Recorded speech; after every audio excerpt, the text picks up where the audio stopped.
आपको क्या चीज़ बता रहा था कि रॉकेट वाला जो लास्ट क्वेश्चन अपन ने किया था उसमें मैं आपको बताया था कि रॉकेट यदि अपने जो ऑर्बिट है उसमें नहीं पहुंचा उससे पहले, लेकिन वो ज़मीन से थोड़ा सा ऊपर उठ गया, उसमें इसमें जो थ्रस्ट फोर्स पूछा वो इनिशियल थ्रस्ट फोर्स है। तो इनिशियल थ्रस्ट फोर्स मतलब मास ये वाला आप कंसिडर कर सकते हो, लिफ्ट ऑफ मास, जिस मास को लेके वो जस्ट लिफ्ट कर रहा है वो मास, मतलब mass of the rocket component, all component plus mass of fuel, क्योंकि इनिशियली इतना ज़्यादा फ्यूल बर्न नहीं हो पाया है, मतलब गैसेस में कन्वर्ट नहीं हुआ है, तो टोटल मास आप कंसिडर करोगे। लेकिन इसी में ये पूछ रहा था कि रॉकेट इस ज़मीन से थोड़ा सा ऊपर उठ गया, लेकिन अभी ये है वर्टिकल पोजीशन पर ही, ठीक है, लेकिन ऊपर चला गया थोड़ा सा, तो क्या होगा, इसका मास कम हो जाएगा। यदि मास कम हो जाएगा तो यदि इनिशियल मास दे रखा है आपको 20,000 और आपको बाद में बता दिया कि माउस मास जो हो गया, माउस नहीं मास, मास जो हो गया वो 19,000 हो गया, तो आप बताओ कौन सा मास कंसीडर करते हो उस टाइम पे फोर्स निकालने के लिए। तो आपके दिमाग में ये बात होनी चाहिए, उस टाइम पे जो मास आपको कंसीडर करना पड़ता वो 19,000 करना पड़ता, ना कि ये 20,000। क्यों? क्योंकि आप थोड़ा सा ऊपर जा रहे हो तो फ्यूल का मास कम हो गया, फ्यूल का मास कम होने की वजह से ओवरऑल इसका मास कम हो जाएगा। तो यदि ये ऊपर थोड़ा सा उठ चुका है ज़मीन से तो आपको ये वाला मास कंसीडर करना पड़ेगा। एक तो ये वाला क्वेश्चन था, मतलब ये लास्ट में बताना रह गया था। और एक ये शायद इसमें डायरेक्शन वाली बात थी। अच्छा, ये डायरेक्शन, इसमें ये बोला है कि direction of motion of the body remains unchange. यदि बॉडी की डायरेक्शन अनचेंज रहती है, मतलब वेलोसिटी सेम डायरेक्शन में, तो जिस डायरेक्शन में वेलोसिटी इनिशियल थी बाद में भी वेलोसिटी इसी डायरेक्शन में और वेलोसिटी इंक्रीज हो गई, वेलोसिटी उसी डायरेक्शन में और वेलोसिटी इंक्रीज हो गई, तो आप बताओ एक्सीलरेशन भी इसी डायरेक्शन में रहा होगा। जिस डायरेक्शन में एक्सीलरेशन होगा भाई, जिस डायरेक्शन में एक्सीलरेशन है और वेलोसिटी की भी डायरेक्शन वही है, तो ऑब्वियसली वेलोसिटी को बढ़ना है, लेकिन वेलोसिटी इस डायरेक्शन में होती, ठीक है, और एक्सीलरेशन इसके अपोजिट होता, तो वेलोसिटी धीरे धीरे डिक्रीज होती। अच्छा, इसने आपको पहले ही बता दिया कि डायरेक्शन में कोई भी चेंज नहीं हो रहा है, डायरेक्शन में कोई भी चेंज नहीं हो रहा है, सिर्फ और सिर्फ वेलोसिटी, मतलब उसकी वेलोसिटी का मैग्नीट्यूड बढ़ रहा है। यदि वेलोसिटी का मैग्नीट्यूड बढ़ रहा है, डायरेक्शन में कोई भी चेंज नहीं आ रहा, तो एक्सीलरेशन की भी वही डायरेक्शन होगी और एक्सीलरेशन वेलोसिटी को बढ़ाने का काम करेगा। लेकिन क्या होता कि ये बोल देता कि वेलोसिटी का मैग्नीट्यूड बढ़ रहा है और साथ साथ में डायरेक्शन भी चेंज हो गई। यदि कुछ इस तरह से हो जाता है, इनिशियल वेलोसिटी इस डायरेक्शन में होती और फाइनल वेलोसिटी बढ़ चुकी होती लेकिन उसकी डायरेक्शन चेंज हो गई होती, तब बताओ एक्सीलरेशन की डायरेक्शन किधर होती। एक्सीलरेशन का फॉर्मूला होता है final velocity minus initial velocity divided by time duration, मतलब वेलोसिटी को चेंज होने में कितना टाइम लगा है वो वाला टाइम, ठीक है। अब एक्सीलरेशन की डायरेक्शन किसकी डायरेक्शन में होती है, v2 माइनस वी1 की डायरेक्शन में। v2 माइनस वी1 क्या है, एक वेक्टर है, मतलब एक वेक्टर को दूसरे वेक्टर में से माइनस कर रहे हैं, तब जो वेक्टर माइनस करने पर जो डायरेक्शन आती, वेक्टर माइनस करने के बाद जो रिजल्टेंट डायरेक्शन आती उस डायरेक्शन में आपका एक्सीलरेशन होता। समझ रहे हो आप? क्योंकि इस वाले क्वेश्चन में इसने बोला है कि जिस डायरेक्शन में इनिशियल वेलोसिटी थी उसी डायरेक्शन में फाइनल वेलोसिटी है, मतलब एक्सीलरेशन भी इसी डायरेक्शन में होगा। यदि ये बोल देता कि वेलोसिटी कम हुई है लेकिन उसने कोई डायरेक्शन किसी एंगल पे चेंज नहीं करी, तो क्या होता है, धीरे धीरे वेलोसिटी कम होने लग जाती है और एक्सीलरेशन क्या होता है, इसके अपोजिट होता है। बस इतनी सी बात थी ना, मतलब ये बोल देता कि आपकी फाइनल वेलोसिटी 2 हो गई और इनिशियल वेलोसिटी 3.53, तो आप क्या करते, एक्सीलरेशन निकालने के लिए final velocity 2 minus initial velocity upon time जो भी लगा इसको, जिसमें 25 सेकेंड, तो यहाँ से वैल्यू नेगेटिव आ जाती है, मतलब एक्सीलरेशन आपका नेगेटिव हो जाता है। बस इतनी बात थी। और इस क्वेश्चन में नेगेटिव ना आके पॉजिटिव आया, लेकिन यदि वेलोसिटी की डायरेक्शन भी चेंज हो जाती, वो बोल देता कि 90 डिग्री पे डायरेक्शन चेंज हो गई, मतलब इनिशियल वेलोसिटी 2 ही है और फाइनल वेलोसिटी 3.5 है, लेकिन वेलोसिटी क्या हो गई, 90 डिग्री के एंगल पर चली गई भाई यहाँ से, तो आपको ये वाली चीज़ वेक्टर कंसीडर करना पड़ता। और वेक्टर में जो सब्ट्रैक्शन का रूल होता है वो लगाने के बाद जो वेलोसिटी की चेंज की डायरेक्शन आती है वही एक्सीलरेशन की डायरेक्शन होती, ठीक है, वही एक्सीलरेशन की डायरेक्शन होती। तो एक्सीलरेशन की डायरेक्शन होती है v2 माइनस वी1 की डायरेक्शन, क्योंकि इस केस में डायरेक्शन चेंज नहीं हुई है। यदि इनिशियल वेलोसिटी आई डायरेक्शन में है, फाइनल वेलोसिटी भी आई डायरेक्शन में, तो एक्सीलरेशन भी आई डायरेक्शन में ही आएगा। अच्छा, यदि वेलोसिटी इंक्रीज हो रही है तो पॉजिटिव आई में ही होगा, यदि वेलोसिटी इंक्रीज होती जा रही है तो पॉजिटिव आई में ही होगा, यदि वेलोसिटी डिक्रीज हो रही होती तो एक्सीलरेशन नेगेटिव आई डायरेक्शन में लग रहा होता। बस इतनी सी बात थी, लेकिन इसमें वेलोसिटी इंक्रीज हो रही है तो पॉजिटिव आई में ही आंसर आएगा। आप इस बात को समझ पाए या नहीं? यदि आई से देखो यहाँ पर तो जे में चेंज हो गया ना, यहाँ पर तो 90 डिग्री चेंज हो गया, मतलब इनिशियल वेलोसिटी आई में, फाइनल वेलोसिटी जे में, तो इसका जो रिजल्टेंट आता वो कहीं यहाँ पर आता और उसकी डायरेक्शन आप कैसे निकालते वही थीटा कंसिडर कर सके, tan theta equal to V two by V one करके। इस बात को समझ पाए? यहाँ से ये एंगल होता तो यहाँ से एंगल हो जाता 90 माइनस थीटा। ये सारी बातें आपके समझ में आई या नहीं आई? तो ये सारी चीज़ें नाउ अभी अपन नेक्स्ट क्वेश्चन पे मूव करते हैं जो कि अपने को सॉल्व करना था। A body of mass 0.4 kg moving initially with constant speed of 10 metre per second, ये 10 मीटर पर सेकेंड है, टू द नॉर्थ। अच्छा, एक 0.4 kg का मास है जो कि इनिशियली नॉर्थ डायरेक्शन में मूव कर रहा है और कितनी स्पीड से, 10 मीटर पर सेकेंड से, और इसकी वेलोसिटी चेंज नहीं हो रही है, कांस्टेंट है, ठीक है। और जब इसने चलना स्टार्ट किया, initially moving with this speed, initially मतलब यहाँ पर जब x इक्वस टू जीरो, आप बोलोगे सर वाई डायरेक्शन में मान रहे हो आप लेकिन x मान रहे हो, अच्छा मैं सिर्फ इसको x मान रहा हूँ यहाँ पर, लेकिन आप समझ ही सकते हो नॉर्थ में जा रहा है वाई डायरेक्शन में, क्योंकि ये वन डायमेंशन मूवमेंट है, चाहे x लिखूँ वाई लिखूँ जेड लिखूँ, लेकिन एक ही डायमेंशन में इसको चलना है। अच्छा, मैं मानता हूँ कि ये initially x equals to zero पे था जब टाइम इक्वस टू जीरो था, टाइम इक्वस टू जीरो पे इसका जो कोऑर्डिनेट है वो x इक्वस टू जीरो है, ऐसा इसने क्वेश्चन में भी बोला है, ऐसा इसने क्वेश्चन में भी बोल रखा है कि जब टाइम जीरो है तो इसकी पोजीशन क्या है, एक्स इक्वस टू जीरो, ये देखो ये लाइन लिखी हुई है, ठीक है, ये बात तो मैंने मान ली, जब एक्स इक्वस टू जीरो है टाइम, तो ये बोल रहा है कि इनिशियली जब इसने चलना स्टार्ट किया था तब इसकी वेलोसिटी क्या थी, कांस्टेंट थी, मतलब इससे पहले ये कहीं से चलते हुए आ रहा होगा, जहाँ से भी चलते हुए आ रहा था इसकी वेलोसिटी 10 मीटर पर सेकेंड ही थी, लेकिन जैसे ही ये एक्स इक्वस टू जीरो पे पहुंचा कांस्टेंट वेलोसिटी पे, इस पे एक अपोजिट डायरेक्शन में एक फोर्स लगना स्टार्ट हो गया, तो इसको क्या बोलूँगा मैं, रिटार्डेशन फोर्स, इसको रिटार्डेशन फोर्स बोलूँगा, क्योंकि ये क्या कर रहा है, ये साउथ डायरेक्शन में लग रहा है, कितने न्यूटन का, 8 न्यूटन का फोर्स लग रहा है साउथ डायरेक्शन में। यदि 8 न्यूटन का फोर्स साउथ डायरेक्शन में लग रहा होगा तो इस, आप समझ गए, क्योंकि वेलोसिटी ऊपर की साइड है और ये फोर्स लग रहा है नीचे, मतलब ये हुआ कि इसका एक्सेलरेशन क्या आएगा, नेगेटिव, क्योंकि फोर्स अपोजिट डायरेक्शन में लग रहा है वेलोसिटी में, तो force equals to mass into acceleration, force कितना लग रहा है, इतना, इसका मास कितना है 0.4, यहाँ से एक्सेलरेशन निकाल सकते हो, एक्सेलरेशन आएगा 20 मीटर पर सेकंड स्क्वायर, लेकिन किस डायरेक्शन में आएगा, माइनस डायरेक्शन में, मतलब नेगेटिव, यहाँ पे माइनस लगेगा, क्योंकि जो फोर्स लग रहा है वो वेलोसिटी के अपोजिट लग रहा है, मतलब एक्सेलरेशन क्या करेगा, इसकी वेलोसिटी को धीरे धीरे कम करता जाएगा, ये बात भी क्लियर हो गई, ठीक है। अब इसने क्या बोला है कि constant force of 8 Newton direct towards the south for 30 second, ये फोर्स लग रहा है सिर्फ 30 सेकंड के लिए, 30 सेकंड के बाद वापस ये फोर्स हट जाएगा यहाँ से, और ये वापस 30 सेकंड के बाद जो वेलोसिटी होगी उसी कांस्टेंट वेलोसिटी से आगे फर्दर मूव करता रहेगा, कितना भी टाइम हो, 30 सेकंड के बाद 70 50 80 90 100 110 120 130 140 150 160 कितना भी टाइम ड्यूरेशन होता रहे, लेकिन ये इसी कांस्टेंट वेलोसिटी से मूव करता रहेगा, जो कि 30 सेकंड के बाद वेलोसिटी इसकी हो जाएगी उस तक, लेकिन 30 सेकंड तक एक्स इक्वस टू जीरो से X, sorry time equals to zero से टाइम इक्वस टू 30 सेकंड तक, टाइम जब जीरो है उससे लेकिन 30 सेकंड तक क्या हो रहा होगा, इसकी वेलोसिटी कंटिन्यूसली डिक्रीज हो रही है, क्यों डिक्रीज होगी, क्योंकि इसमें अपोजिट डायरेक्शन में एक फोर्स लग रहा है, ये बात यहाँ तक क्लियर हुई या नहीं, अभी तो अपन ने क्वेश्चन सॉल्व करना स्टार्ट ही नहीं किया।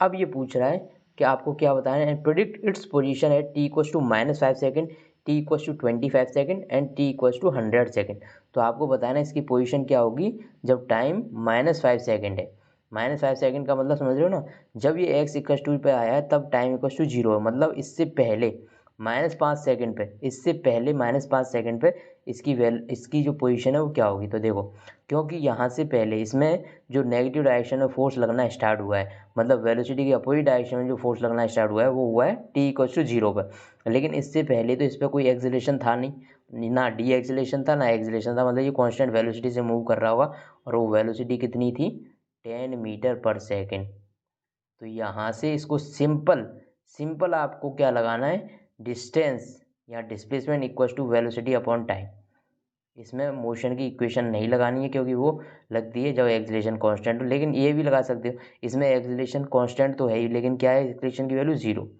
एक्सेलरेशन की वैल्यू जीरो, यदि इसमें ये लगा भी दोगे तो भी वहाँ से यही वैल्यू आती है, S equals to U T plus half A T square, यदि करते हैं तो ये देखो कैसे, S equals to U T plus half A T square, यदि आपने ये इक्वेशन लगा भी दी तो इसमें एक्सेलरेशन की वैल्यू तो जीरो है ना, क्योंकि कोई एक्सेलरेशन था नहीं, S equals to U into T, चाहे इसको u बोलूँ चाहे इसको v बोलूँ, दोनों एक ही बात है, क्यों, क्योंकि वेलोसिटी चेंज नहीं हो रही है, वेलोसिटी कांस्टेंट है, तभी तो एक्सेलरेशन जीरो है, तो यहाँ से जो आपको क्या चीज़ निकालनी है, इसकी पोजीशन, तो पोजीशन हो जाएगी u इंटू टी, यू कितना है इसका ये, और टाइम कितना लगा, टाइम कितना है -5 सेकेंड, तो यहाँ से जो s की वैल्यू आई वो आई -50 मीटर, -50 मीटर का मतलब आप समझते हो, जिस जगह पे ये मतलब x = 0 पे ये पहुँचा है उससे पहले ये कहीं इस जगह पे होगा जिसकी यहाँ से दूरी होगी 50 मीटर।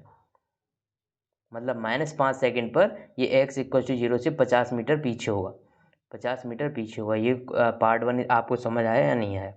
पार्ट 1 आपको समझ में बैठा है या नहीं? अरे बोलो जी, आया या नहीं? अरे बोलो जी, आया या नहीं? अरे समझ आया या नहीं? अरे बोल दो जी। तो नेक्स्ट क्वेश्चन की अभी बात कर ली जाए, जो आपका सेकंड पार्ट है, t = 25 सेकंड पे ये कहाँ होगा? t = 25 सेकंड पे ये कहाँ होगा? तो भाई आपको कुछ नहीं, t = 0 से लेके 30 सेकंड तक इस पे कांस्टेंट एक्सेलरेशन वर्क कर रहा है जिसकी value -20 metre per second square. तो यदि मैं इसको और अच्छी तरह से बोलूँ तो ये एक रिटार्डेशन है, या फिर मैं इसको बोलूँ डी एक्सेलरेशन है, क्योंकि एक्सेलरेशन की वैल्यू यदि नेगेटिव होती है तो उसको रिटार्डेशन बोलते हैं या फिर डी एक्सेलरेशन बोलते हैं, मतलब एक्सेलरेशन कम हो रहा है। तो आपको कुछ नहीं, एक्सेलरेशन है तो कांस्टेंट, तो आप इक्वेशन ऑफ मोशन लगा सकते हो, s = ut + half 80 square. s की वैल्यू निकालनी है आपको, 25 सेकंड पे कहाँ होगा? इनिशियल वेलोसिटी आपको पता है 10 है, आपको 25 सेकंड पे वेलोसिटी निकालनी है, प्लस हाफ इंटू एक्सेलरेशन कितना है? -20 इंटू टी स्क्वायर, मतलब 25 का स्क्वायर। तो यहाँ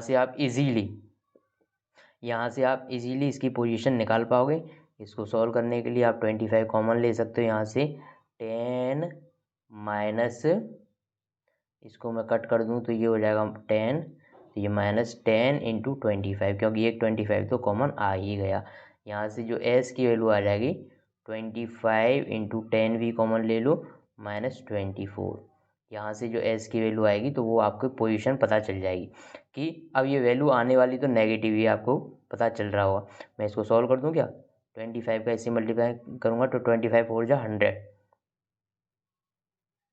और ये हो जाएगा 160 -6000। तो ये भाई यहाँ से इस वाली पोजीशन से t = 25 सेकंड पे s की वैल्यू -6000 आई, मतलब ये यहाँ से इतना मीटर पीछे होगा, मतलब इतना मीटर ये पीछे हो जाएगा, x = 0 से ये पोजीशन आ जाएगी। आपको ये बात समझ आई? Now will solve the third part. Third part आपसे पूछ रहा है कि t = 100 सेकंड पे इसकी पोजीशन क्या होगी? तो यहाँ पर एक पेच है, पेच, क्योंकि 100 सेकंड तक तो ये डी एक्सेलरेशन लग नहीं रहा इस पर, 100 सेकंड तक तो डी एक्सेलरेशन लग नहीं रहा। तो आपको क्या करना पड़ेगा कि इसको दो पार्ट में डिवाइड करना पड़ेगा। t = 0 से लेके 30 सेकंड तक ही डी एक्सेलरेशन लग रहा है, तो आप पहले ये पता करो t = 30 सेकंड पे ये कहाँ होगा। तो उसके लिए तो ये इक्वेशन लगाओगे, s = ut + half a into T square. तो s की वैल्यू निकालनी है आपको, इनिशियल वेलोसिटी कितनी है ये, into time 30 second plus half into x की वैल्यू -20 इंटू टी स्क्वायर, मतलब 30 का होल स्क्वायर। ठीक है, तो यहाँ से क्या आप इसकी वैल्यू निकाल सकते हो? 300 कॉमन ले लोगे, यहाँ से बचेगा 1 - 30, ये बचेगा 300, यदि कॉमन ले लेता हूँ तो 30 कॉमन आ गया, 10 कॉमन आ गया, तो यहाँ से एक 30 आगे आ जाएगा, एक यहाँ पे बच जाएगा, तो यहाँ से ये हो जाएगा 29। यहाँ से s की वैल्यू कितनी आ जाएगी? -8600 मीटर। ये इसकी पोजीशन कब है? जब टाइम हो गया कितना? 30 सेकंड। ये मैं सेकंड पार्ट का आंसर हटा देता हूँ पहले यहाँ से। अब ये मान के चलो कि t = 30 सेकंड पे ये कुछ और पीछे पहुँच गया होगा, और इनिशियल पोजीशन से ये कितना पीछे है? 8600 मीटर। माइनस साइन यही बता रहा है कि इनिशियल पोजीशन से ये पीछे की डायरेक्शन में, माइनस साइन सिर्फ ये बता रहा है, और मैंने इसको यहाँ पे शो कर दिया, तो ये मैंने डिस्टेंस लिख ली। तो ये तो आ गई t = 30 सेकंड पे ये कहाँ है। अच्छा, 30 सेकंड के बाद आपको तो निकालना है t = 100 सेकंड पे, तो 30 से लेके 100 तक टाइम कितना बचा? 70 सेकंड। तो ये 70 सेकंड और चलेगा तब ये कहाँ पहुँचेगा। तो आपको पहले तो ये पता होना चाहिए कि सिर्फ 30 सेकंड तक ये क्या लग रहा है? एक्सेलरेशन। उसके बाद तो ये कांस्टेंट वेलोसिटी से चलेगा, लेकिन वो कांस्टेंट वेलोसिटी क्या होगी? आप 10 मत बोल देना गलती से आंसर, 10 ना बोल देना मेरे प्यारे भोले बच्चे। यदि तूने 10 बोला तो तेरा बैंड बज गया, क्योंकि 10 नहीं है भाई, वो तो इनिशियल वेलोसिटी है। अब ये 30 सेकंड तक ये चला है तो इसकी वेलोसिटी कुछ चेंज हो गई होगी, तो उस पॉइंट पर 30 सेकंड पर इसकी वेलोसिटी जो थी उस कांस्टेंट वेलोसिटी से चलेगा। तो निकालते हैं 30 सेकंड पर कितनी वेलोसिटी हो गई, v equals to U plus A T. Final velocity निकाल ली है। इनिशियल वेलोसिटी कितनी है इसकी 10 प्लस इस पर एक्सेलरेशन कितना लग रहा है -20 इंटू कितने सेकंड बाद 30। तो यहाँ से आपकी जो फाइनल वेलोसिटी है आपको मिल जाएगी -600। तो इसकी जो फाइनल वेलोसिटी आ रही है वो आ रही है -590 metre per second. S equals to V equals to U plus A T से इसकी फाइनल वेलोसिटी आप निकाल सकते हो या नहीं। V equals to U plus A T से मैं किस टाइम पे निकालना चाह रहा हूँ, 30 सेकंड के बाद इसकी वेलोसिटी कितनी होगी, क्योंकि 30 सेकंड तक तो इसकी वेलोसिटी कंटिन्यूसली चेंज होती रहेगी, क्योंकि एक्सेलरेशन क्या करेगा उसको वेलोसिटी को कम करता जाएगा। कम करते करते बचाओ कितनी कम कर दी कि नेगेटिव डायरेक्शन में पहुंचा दी वेलोसिटी 590। कोई दिक्कत आपको आ रही है, नहीं आ रही होगी। तो यहाँ से वेलोसिटी पता चल गई। अब क्या है ये t इक्वल्स टू 30 सेकेंड से लेके t इक्वल्स टू 100 सेकेंड तक ये इसी वेलोसिटी से चलता रहेगा, कांस्टेंट वेलोसिटी से चलता रहेगा। तो कांस्टेंट वेलोसिटी से चलता रहेगा तो अब ये निकालना इजी है। S equals to U T आएगा, क्योंकि ये वेलोसिटी कांस्टेंट है, मतलब acceleration zero. S equals to U T plus half A T square लगाओगे तो एक्सेलरेशन जीरो पुट करोगे, S equals to U T.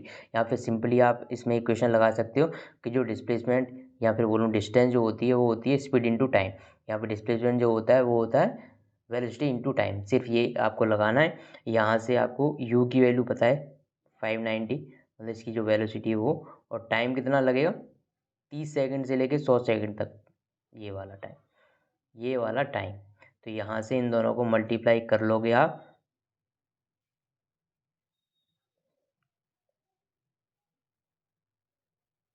ठीक है। तो जो भी वैल्यू आएगी, ये जो वैल्यू आई है ना, ये जो वैल्यू आई, ये जो वैल्यू आई है, ये देखो 30 सेकंड तक तो अपन ने अलग से निकाल दी। 30 सेकंड तक तो ये वैल्यू रही, मतलब यहाँ तक ये पहुँच गया 8700।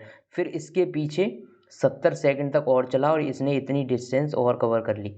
तो आपको ये पूछा गया है कि 100 सेकंड पे इसकी पोजीशन क्या होगी, तो आपको ये दोनों ऐड कर देनी है और फाइनली आप इसका डिस्प्लेसमेंट यहाँ से बता पाओगे। 8700 प्लस 41,300, इन दोनों को ऐड कर देना। यहाँ से जो भी आपके पास जो वैल्यू आएगी वही वैल्यू आपका फाइनल आंसर होगा। पहले ये बताओ ये क्वेश्चन आपको समझ में आया या नहीं। क्वेश्चन इजी था लेकिन इंटरेस्टिंग, अच्छा क्वेश्चन था। अब है नेक्स्ट क्वेश्चन इसके बाद, a truck starts from rest and accelerate uniformly at 2 meter per second square. अच्छा, ट्रक है भाई, इनिशियल वेलोसिटी कितनी है इसकी 0, क्योंकि बोला है रेस्ट से स्टार्ट किया। अब इसका एक्सेलरेशन है कुछ, इनिशियली रेस्ट से स्टार्ट किया लेकिन एक्सेलरेशन है इसका इतना। अब t इक्वस टू 10 सेकेंड पर एक स्टोन इससे थ्रो किया जाता है एक पर्सन के द्वारा on A top of the truck. एक ट्रक के टॉप पे एक पर्सन खड़ा हुआ है, वो इस स्टोन को यहाँ से ड्रॉप कर रहा है, जस्ट ड्रॉप कर रहा है, ऊपर जाके जस्ट ड्रॉप कर रहा है। जिसकी हाइट, जिस जगह पे वो खड़ा हुआ है ट्रक के ऊपर, उसकी ग्राउंड से हाइट कितनी है 6 मीटर, ठीक है। What are the velocity and acceleration of stone at t equals to 11 second. तो 10 सेकेंड तक तो पहले ट्रक चला, 10 सेकेंड के बाद आपने पत्थर छोड़ा, 1 सेकेंड के बाद उसकी वेलोसिटी और एक्सेलरेशन पूछा, क्योंकि t इक्वस टू 11 सेकेंड पे पूछा ना। t इक्वस टू 10 सेकेंड तक तो ट्रक चलता ही रहा, ट्रक चलता रहा, फिर t इक्वस टू 10 सेकेंड पे आपने स्टोन ड्रॉप किया और t इक्वस टू 11 सेकेंड पे आपसे वेलोसिटी और एक्सेलरेशन पूछ लिया। तो इसका मतलब t इक्वस टू 10 सेकेंड से लेके 11 सेकेंड के बीच का आप पूछा ना आपसे, तो आपको कितना टाइम मिला स्टोन को नीचे जाने का, 1 सेकेंड का। 1 सेकेंड का पूछ लिया। पहले तो ये बताओ कि ये 10 सेकेंड में इसकी वेलोसिटी कितनी हो जाएगी, ट्रक की वेलोसिटी कितनी हो जाएगी। एक्सेलरेशन कांस्टेंट है तो कोई भी इक्वेशन लगा सकते हो, v equals to U plus A T, यदि मैंने लगा दी तो फाइनल वेलोसिटी यदि मैं निकालना चाहूँ v equals to U, initial velocity 0, इसका एक्सेलरेशन कितना है 2 इंटू टाइम कितना 10 सेकेंड के बाद, तो इसकी वेलोसिटी तो होगी भाई 20 metre per second, 20 metre per second, ठीक है। अब ये बताओ, जैसे एक पर्सन यहाँ पर इसके टॉप पर खड़ा हुआ है, ठीक है, ये स्टोन ड्रॉप कर रहा है और यहाँ से जिस जगह पे स्टोन ड्रॉप किया है उसकी ज़मीन से जो हाइट है वो है 6 मीटर, इसने बोल दिया। जब आप किसी चीज़ को किसी चलती चीज़ से ड्रॉप करते हो, ये भी क्वेश्चन आ चुका है। यदि नीट और जेईई क्वेश्चन आपने सॉल्यूशन सारे देखे होंगे तो ये क्वेश्चन अपन कर चुके हैं। यदि एक बॉम्ब को, यदि एक पैराशूट से आप ऊपर जा रहे हो या फिर किसी भी बैलून से, हॉट एयर बैलून होता है उससे ऊपर जा रहे हो, उसकी वेलोसिटी किसी पॉइंट पे 10 मीटर पर सेकंड ऊपर है, तो उस टाइम पे यदि कोई पत्थर ड्रॉप करते तो उसकी भी इनिशियल वेलोसिटी क्या होती है इस पॉइंट ऑफ टाइम पे, 10 मीटर पर सेकंड ही होती है ऊपर की डायरेक्शन में। मतलब जिस टाइम पे आप ड्रॉप करोगे उस पत्थर की, उस स्टोन की या कोई भी चीज़ जो ड्रॉप कर रहे हो उसकी इनिशियल वेलोसिटी वही होगी जो उस ऑब्जेक्ट की वेलोसिटी है जिससे आपने उसको ड्रॉप किया है। तो पत्थर को आपने यहाँ से ड्रॉप किया भाई, इस जगह से ड्रॉप किया, तो इनिशियल वेलोसिटी इसकी भी इतनी होगी 20 metre per second horizontal direction. तो मतलब ये मैं मान लेता हूँ, इस जगह से आपने ड्रॉप किया, ये नीचे हाइट 6 मीटर है, 6 मीटर इसको नीचे जाना है, लेकिन आपने इनिशियल वेलोसिटी हॉरिजॉन्टल डायरेक्शन में कितनी दी, 20 मीटर पर सेकंड। अच्छा, initial velocity in Y direction क्या होगी, zero. Initial velocity in Y direction क्या होगी, जीरो, क्योंकि आपने जस्ट ड्रॉप किया है, वाई डायरेक्शन में कोई वेलोसिटी नहीं दी है, वाई डायरेक्शन में कोई वेलोसिटी नहीं दी है, मतलब U Y velocity, U Y कितनी हो जाएगी, ज़ीरो, और यू एक्स की वैल्यू आपको पता है कि ये हो जाएगी। अच्छा, इसने बोला है कि नेगलेक्ट एयर रेजिस्टेंस, मतलब एयर की वजह से कोई रेजिस्टेंस फोर्स नहीं आ रहा। यदि एयर रेजिस्ट नहीं करेगी तो क्या इसकी एक्स डायरेक्शन की वेलोसिटी कभी चेंज होगी, बिल्कुल नहीं होगी। एक्स डायरेक्शन की वेलोसिटी चेंज हो ही नहीं सकती, क्योंकि एक्स डायरेक्शन में कोई फोर्स है ही नहीं। इसने बोल दिया ना नेगलेक्ट एयर रेजिस्टेंस, तो एक्स डायरेक्शन में कोई फोर्स नहीं है, तो इसकी वेलोसिटी कॉन्स्टेंट रहेगी। अच्छा, वाई डायरेक्शन में यदि मैं बात करूँ, वाई डायरेक्शन में 1 सेकंड के बाद इसकी वेलोसिटी कितनी हो जाएगी, वाई डायरेक्शन में इसकी वेलोसिटी 1 सेकंड के बाद कितनी हो जाएगी, तो v equals to U plus A T लगा दो, v equals to U plus A T लगा दो। इसमें फाइनल वेलोसिटी निकालनी है मुझे, इनिशियल वेलोसिटी वाई डायरेक्शन में कितनी है, zero. Acceleration in Y direction, acceleration in Y direction g, g आएगा ना, जी, इसकी वैल्यू -10 नीचे की डायरेक्शन में लग रहा है इसलिए, इनटू टाइम कितना, 1 सेकंड के बाद, तो 1 सेकंड के बाद जो वाई डायरेक्शन की वेलोसिटी होगी वो हो जाएगी 10 मीटर पर सेकंड। तो 1 सेकंड के बाद की यदि मैं पोजीशन ड्रॉ करूं, तो क्योंकि ये ऐसे चल रहा होगा, क्योंकि एक्स डायरेक्शन की वेलोसिटी कुछ होगी और वाई डायरेक्शन में ऐसे नीचे जाते जा रहे हैं, तो वेलोसिटी इंक्रीज होती है। तो मैं मानता हूँ कि इस जगह से यहाँ तक आने में इसको 1 सेकंड का टाइम लग गया। तो भाई 1 सेकंड पर इसकी यदि मैं वेलोसिटी ड्रॉ करूँ तो एक्स डायरेक्शन की वेलोसिटी फिक्स रहेगी 20 मीटर पर सेकेंड, और वाई डायरेक्शन की जो वेलोसिटी है, जो वाई डायरेक्शन की जो वेलोसिटी है वो हो जाएगी 10 मीटर पर सेकंड, स्क्वायर का लगा दिया मैंने यहाँ पर, वेलोसिटी है ना। तो इसकी नेट वेलोसिटी यदि निकालूँ मैं इस पॉइंट ऑफ टाइम पे, तो ये हो जाएगी 20 का स्क्वायर, मतलब 400 प्लस 100, मतलब ये हो जाएगी √500, मतलब 10√5 इस पॉइंट पे वेलोसिटी है, नेट वेलोसिटी 10√5 है। यदि इसकी डायरेक्शन की बात करूँ तो मैं मान लेता हूँ ये थीटा एंगल पर है, तो यहाँ से टेन थीटा की वैल्यू कितनी आ जाएगी, y/x, टेन थीटा की वैल्यू y/x वेक्टर में, क्योंकि वेक्टर में ये अलाउड होता है यहाँ से इसको शिफ्ट करना, तो ये 10 को मैं इधर ले आऊँ यदि 10 को, तो टेन थीटा की वैल्यू कितनी हो जाएगी, y/x 20, तो यहाँ से थीटा की वैल्यू 10 इनवर्स 1/2, 10 इनवर्स 1/2, ये यहाँ से थीटा की वैल्यू आ गई, जो भी एंगल होगा ये आ जाएगा। यदि वो एंगल वाई डायरेक्शन से पूछ लेता तो ये एंगल लिखना पड़ता, ये कितना हो जाता 90 माइनस थीटा, ये 90 माइनस थीटा, तो जो भी वैल्यू थीटा की आई वो 90 में से माइनस कर देना, उसका वाई डायरेक्शन से एंगल मिल जाएगा। और दूसरा तरीका क्या है इसको निकालने का, कि आप इसको थीटा मान लो, यदि आप वाई डायरेक्शन से एंगल निकालना चाह ही रहे हो तो आप ऐसा करो ना कि इसको थीटा मान लो वाई डायरेक्शन से, ये मैंने यदि थीटा मान लिया, तब जब टेन थीटा की जो वैल्यू आएगी वो y/x, अब y क्या हो जाएगा, ये वाली साइड, तो मैं इसको यहाँ शिफ्ट कर दूँ, ये हो जाएगा 20/10, तो यहाँ से थीटा की जो वैल्यू आ जाएगी वो 10 इनवर्स 2 आ जाएगी। लेकिन ये थीटा किससे, वाई डायरेक्शन से, एक्स डायरेक्शन से चाहिए तो 90 माइनस थीटा कर सकते, या फिर जो अभी मैंने तरीका बताया उससे भी निकाल सकते, दोनों एक ही बात। क्या ये क्वेश्चन आपको समझ आया या नहीं। अच्छा,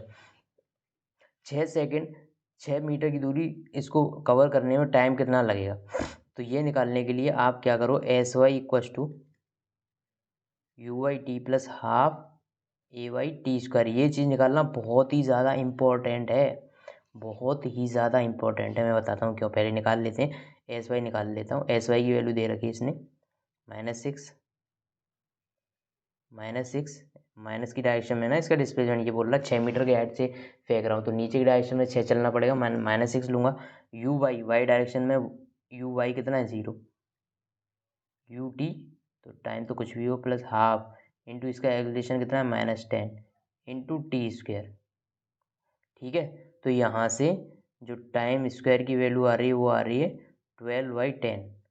तो टी की वैल्यू क्या आ रही है √1.2, मतलब ये वैल्यू 1 से ज़्यादा आएगी, ये वैल्यू 1 सेकंड से ज़्यादा आएगी। तो ये बात बताऊँ मैं क्यों बोल रहा हूँ, ये निकालना क्यों जरूरी है। यदि इसका टाइम ड्यूरेशन 1 सेकंड से कम आ जाता, यदि इसका टाइम मतलब नीचे पहुंचने का टाइम 1 सेकंड से कम आ जाता, मतलब ये 1 सेकंड से पहले ही नीचे पहुंच चुका होता भाई। यदि 1 सेकंड से पहले ही नीचे पहुंच चुका होता तो इस पॉइंट पे वेलोसिटी कितनी हो चुकी होती है अब तक, ज़ीरो, क्योंकि ज़मीन से टकरा चुका होता और भाई इसकी वेलोसिटी ज़ीरो हो चुकी होती। उस टाइम पे इसका आंसर ज़ीरो देना पड़ता है आपको। तो ये चीज़ बहुत इंपॉर्टेंट थी कि आपको निकालना पड़ेगा कि ये कितने टाइम में नीचे पहुंच रहा है। बाई चांस अपन ने नहीं निकाला और 1 सेकंड पे ये नीचे पहुंचा भी नहीं था, ये अपना लक है कि अपन ये नीचे भी नहीं पहुंचा था, नहीं तो अपनी ये सारी कैलकुलेशन गलत हो जाती। इसका आंसर फाइनल वेलोसिटी आपको कितनी बतानी पड़ती, ज़ीरो। फाइनल वेलोसिटी ज़ीरो बोलनी पड़ती है। यदि 1 सेकंड से पहले ही ज़मीन पे पहुंच चुका है तो ज़मीन पे जाके रुक चुका है, इसकी वेलोसिटी ज़ीरो हो जाती, ठीक है।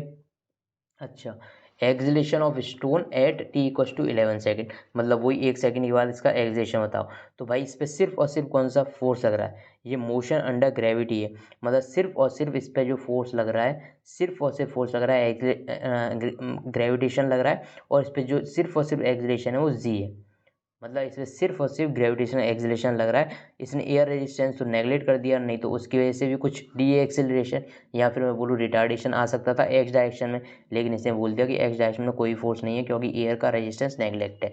तो फिर सिर्फ और सिर्फ फोर्स लगेगा, सिर्फ और सिर्फ ग्रेविटेशन आएगा वाई डायरेक्शन। कितना, जी, मतलब इस पर ग्रेविटेशन की वैल्यू कितनी होगी 10 मीटर पर सेकेंड स्क्वायर, या फिर बोल दूँ मैं 9.8 मीटर पर सेकेंड स्क्वायर, कोई दिक्कत नहीं है।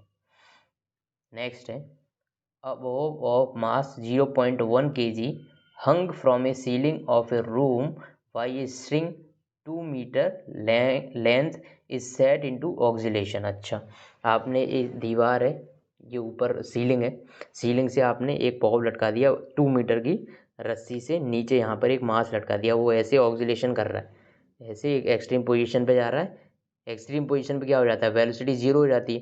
देखो, कोई भी चीज़ जैसे एक डायरेक्शन में जा रही है, फिर वो लौट के दूसरी डायरेक्शन में आ रही है, तो जिस पॉइंट से उसने लौटना स्टार्ट किया उस पॉइंट पे वेलोसिटी कितनी हो चुकी होगी उसकी, जीरो।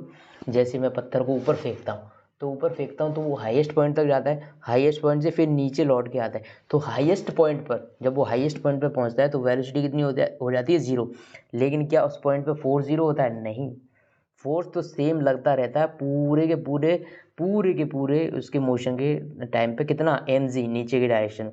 ये क्वेश्चन अपन जो इसके पार्ट पिछले वाले थे, पिछले वाले पार्ट नंबर 1 में ये देख चुके हैं अपन। लेकिन वेलोसिटी हाईएस्ट पॉइंट पे जाके, मतलब जिस डायरेक्शन पे, जिस पॉइंट पे जाके वेलोसिटी की डायरेक्शन चेंज हो रही है, मतलब इनिशियल इसका मूवमेंट सिर्फ वन डायरेक्शनल है, वन डायरेक्शनल मूवमेंट, और किसी पॉइंट पे जाके वेलोसिटी अपनी डायरेक्शन चेंज कर रही है जस्ट अपोजिट 180 डिग्री पे। तो क्या होता है, जिस पॉइंट पे उसने डायरेक्शन चेंज करी होगी उस पर वेलोसिटी जीरो ही होगी, ये तो सिंपल सी बात है। तो ऐसे ये बॉब है, ये इस पॉइंट पे पहुंचता है हाईएस्ट पॉइंट पे, तब इसकी वेलोसिटी जीरो हो जाती है, उसके बाद ये नीचे आना स्टार्ट करता है। और सबसे मैक्सिमम वेलोसिटी जो होती है हॉरिजॉन्टल डायरेक्शन में, इसकी मीन पोजीशन पे होती है, जब ये ऐसे ऐसे, जब ये ऐसे ऐसे ऐसे, हाँ ऐसे ऐसे ऐसे ऐसे ये मूवमेंट कर रहा होता है, तो इसकी मैक्सिमम वेलोसिटी इस मीन पोजीशन पे होती है, वो इस डायरेक्शन में, हॉरिजॉन्टल डायरेक्शन में होती है। कुल बला के बात ये है, ठीक है। The speed of bob at its mean position is 1 metre per second. इसने बोल भी दिया कि मीन पोजीशन पे इसकी जो वेलोसिटी है वो है 1 मीटर पर सेकेंड, ठीक है, अच्छी बात है। What is the trajectory of the Bob if the string is cut when the Bob is eight extreme position. अच्छा जी, तो ये कुछ बॉब है, ये इसकी मीन पोजीशन है, ये इसकी एक एक्सट्रीम पोजीशन है इधर, एक इसकी इधर एक्सट्रीम पोजीशन है भाई। तो एक्सट्रीम पोजीशन पे इसकी वेलोसिटी कितनी हो जाएगी, जीरो, क्योंकि डायरेक्शन चेंज करेगा भाई, अपोजिट डायरेक्शन में आएगा। तो अब मुझे बताओ, यदि इस पॉइंट पे वेलोसिटी जीरो है और इस पॉइंट पे मैं रस्सी कट कर दूं, यहाँ से इस पॉइंट पे रस्सी कट कर दूं, तो इस पे नीचे एक्सेलरेशन कौन सा लग रहा है, ए इक्वल्स टू जी, तो ये मोशन अंडर ग्रेविटी हो रहा है। यदि मैं इस पॉइंट पर रस्सी इसकी कट कर दूं तो इसका जो मूवमेंट होगा वो किस डायरेक्शन होगा, सीधी इस डायरेक्शन में, मतलब ये वर्टिकली डाउनवर्ड डायरेक्शन में मूव करेगा। तो इसका मोशन कैसा होगा, वर्टिकली डाउनवर्ड। इसने ये क्वेश्चन यही पूछा है कि यदि एक्सट्रीम पोजीशन में मैं ये रस्सी कट कर देता हूँ तो इसका मूवमेंट कैसा होगा, तो आप बोल दोगे इसका मूवमेंट होगा वाई डायरेक्शन में होगा और डाउनवर्ड डायरेक्शन में होगा, ठीक है, ठीक है। पार्ट बी पूछा है एट इट्स मीन पोजीशन, यदि मीन पोजीशन पे आप रस्सी कट कर देते हो तो भाई इसकी वेलोसिटी आपको पता है कि जब मीन पोजीशन पे आप इसको यहाँ से कट करोगे तो एक वेलोसिटी कुछ इस डायरेक्शन में होगी और वो कितनी दे रखी है 1 मीटर पर सेकेंड। मतलब इनिशियल वेलोसिटी वो एक्स डायरेक्शन में भी है, अभी यहाँ पर कोई एक्स डायरेक्शन में वेलोसिटी नहीं थी, सिर्फ वाई में एक्सेलरेशन लग रहा था। वेलोसिटी तो वाई में इनिशियल जीरो थी, वाई में भी इनिशियल वेलोसिटी जीरो थी, लेकिन वाई डायरेक्शन में एक्सेलरेशन था तो वाई डायरेक्शन में इसकी वेलोसिटी बढ़ती जाएगी, नीचे जाएगा तब तक। लेकिन यहाँ पर जैसे ही कट करूँगा तो यहाँ पर इनिशियल वेलोसिटी वाई डायरेक्शन में तो यहाँ पे भी जीरो है, यहाँ पर भी जीरो है, लेकिन वाई डायरेक्शन में फोर्स है, वाई डायरेक्शन फोर्स है तो वाई डायरेक्शन की वेलोसिटी जब नीचे जाएगा तो नीचे वेलोसिटी बढ़ती जाएगी। लेकिन इसकी एक्स डायरेक्शन में भी वेलोसिटी है, तब इसका पाथ होगा ऐसा पैराबोलिक पाथ होगा, ऐसे करके जाएगा, ये कुछ ऐसे करके जाएगा, इसका पैराबोलिक पाथ होगा। मतलब वाई डायरेक्शन में वेलोसिटी बढ़ती जाएगी और एक्स में वेलोसिटी कांस्टेंट रहेगी यदि कोई एयर रेजिस्टेंस नहीं है तो एक्स डायरेक्शन की वेलोसिटी की बात आपको समझ में आई, मैं क्या बताना चाह रहा था आपको क्लियर कट समझ आया। मतलब इस वाले पॉइंट पे यदि कट करोगे तो इसकी ट्रेजेक्टरी आएगी कैसी, पैराबोलिक मोशन में, मोशन अंडर ग्रेविटी में ऐसे क्वेश्चन अपन ने किए थे। जब कोई एक बिल्डिंग पे खड़ा हुआ बंदा यहाँ से किसी स्टोन को हॉरिजॉन्टल वेलोसिटी देता था तब उसका पाथ कैसा होता था, याद आया ना कुछ, क्या तुम्हें याद है, तुम बोलोगे नहीं मुझे याद नहीं, आपकी यही बात होगी। नेक्स्ट देखते हैं question, a man of 70 kg stands on A weighing scale in lift which is moving. अच्छा जी अच्छा, ये तो अपना फेवरेट क्वेश्चन है, ये तो अपने कितनी बार कर चुके हैं इसको क्लास में। एक 70 kg का बंदा है भाई, लिफ्ट में बैठा हुआ है और यहाँ पर वेइंग स्केल के ऊपर खड़ा हुआ है। वेइंग स्केल क्या बताता है, normal reaction, it will show the normal reaction. Weighing scale आपको नॉर्मल रिएक्शन बताता है। अच्छा, और देखो देखो देखो देखो मुझे क्या, नीचे इसका मास mg, ठीक है, ऊपर लगेगा नॉर्मल रिएक्शन। यदि ये लिफ्ट रुकी हुई है तो n इक्वल टू mg, लेकिन लिफ्ट चल रही है तो डिपेंड, अच्छा तब इसका एफबीडी बनाना इंटरेस्टिंग है। आप इसको लिफ्ट के बाहर से ऑब्जर्व कर रहे हो या लिफ्ट के अंदर बैठ के ऑब्जर्व कर रहे हो, ये मैंने आपको जब सूडो फोर्स बताई थी तब बताया था। यदि आप लिफ्ट के अंदर ही बैठ गए भाई इसको बंदे को देखने के लिए तो क्या ये बंदा ऊपर मूव कर रहा है, नहीं, ये तो स्टेशनरी है। यदि आप किसी नॉन इनर्शियल फ्रेम में चले गए, नॉन इनर्शियल फ्रेम वो होता है जिसका कुछ एक्सिलरेशन होता है, यदि आप इसमें घुस गए और इसका एक्सिलरेशन भी है ऊपर की साइड ए, क्योंकि ये बंदा तो आपको दिखेगा स्टेशनरी, लेकिन आप नॉन इनर्शियल फ्रेम में हो। जैसे ही आप नॉन इनर्शियल फ्रेम में जाते हो आपको एक सूडो फोर्स लगानी पड़ती है और वो सूडो फोर्स होती है इस एक्सिलरेशन के अपोजिट और इसकी वैल्यू होती है इस बंदे का मास इंटू एक्सिलेशन, लेकिन डायरेक्शन अपोजिट। आपको ये बंदा कैसा दिखेगा, स्टेशनरी, मतलब इसके वाई डायरेक्शन के सारे फोर्स आपको बैलेंस करने पड़ेंगे। मतलब ऊपर की डायरेक्शन का force N equal to M G plus M A, यही बात है ना। तो इस पर नॉर्मल रिएक्शन कितनी लगती, एम जी प्लस ए, मतलब इस टाइम पे इसका जो वेट आता वो एम जी ना होके एम जी प्लस ए, मतलब कुछ बड़ा हुआ दिखता यदि ये लिफ्ट ऊपर मूव कर रही होती। इसमें कोई पार्ट है क्या ऐसा,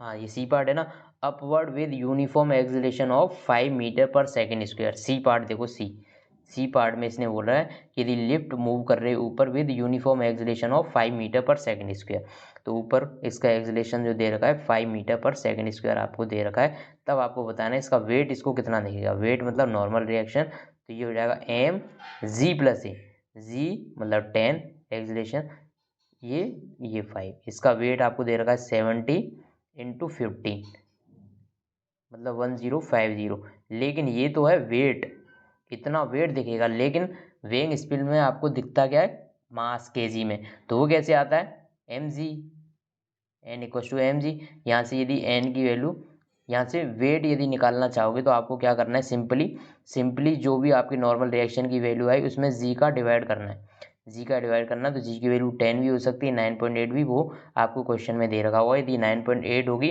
तो यहाँ पर भी आपको 9.8 यूज़ करनी पड़ेगी और इधर भी 9.8 ही यूज़ करनी पड़ेगी। यदि 10 दे रखी तो इधर 10 यूज़ कर ली, तो इधर भी अब 10 यूज़ करोगे।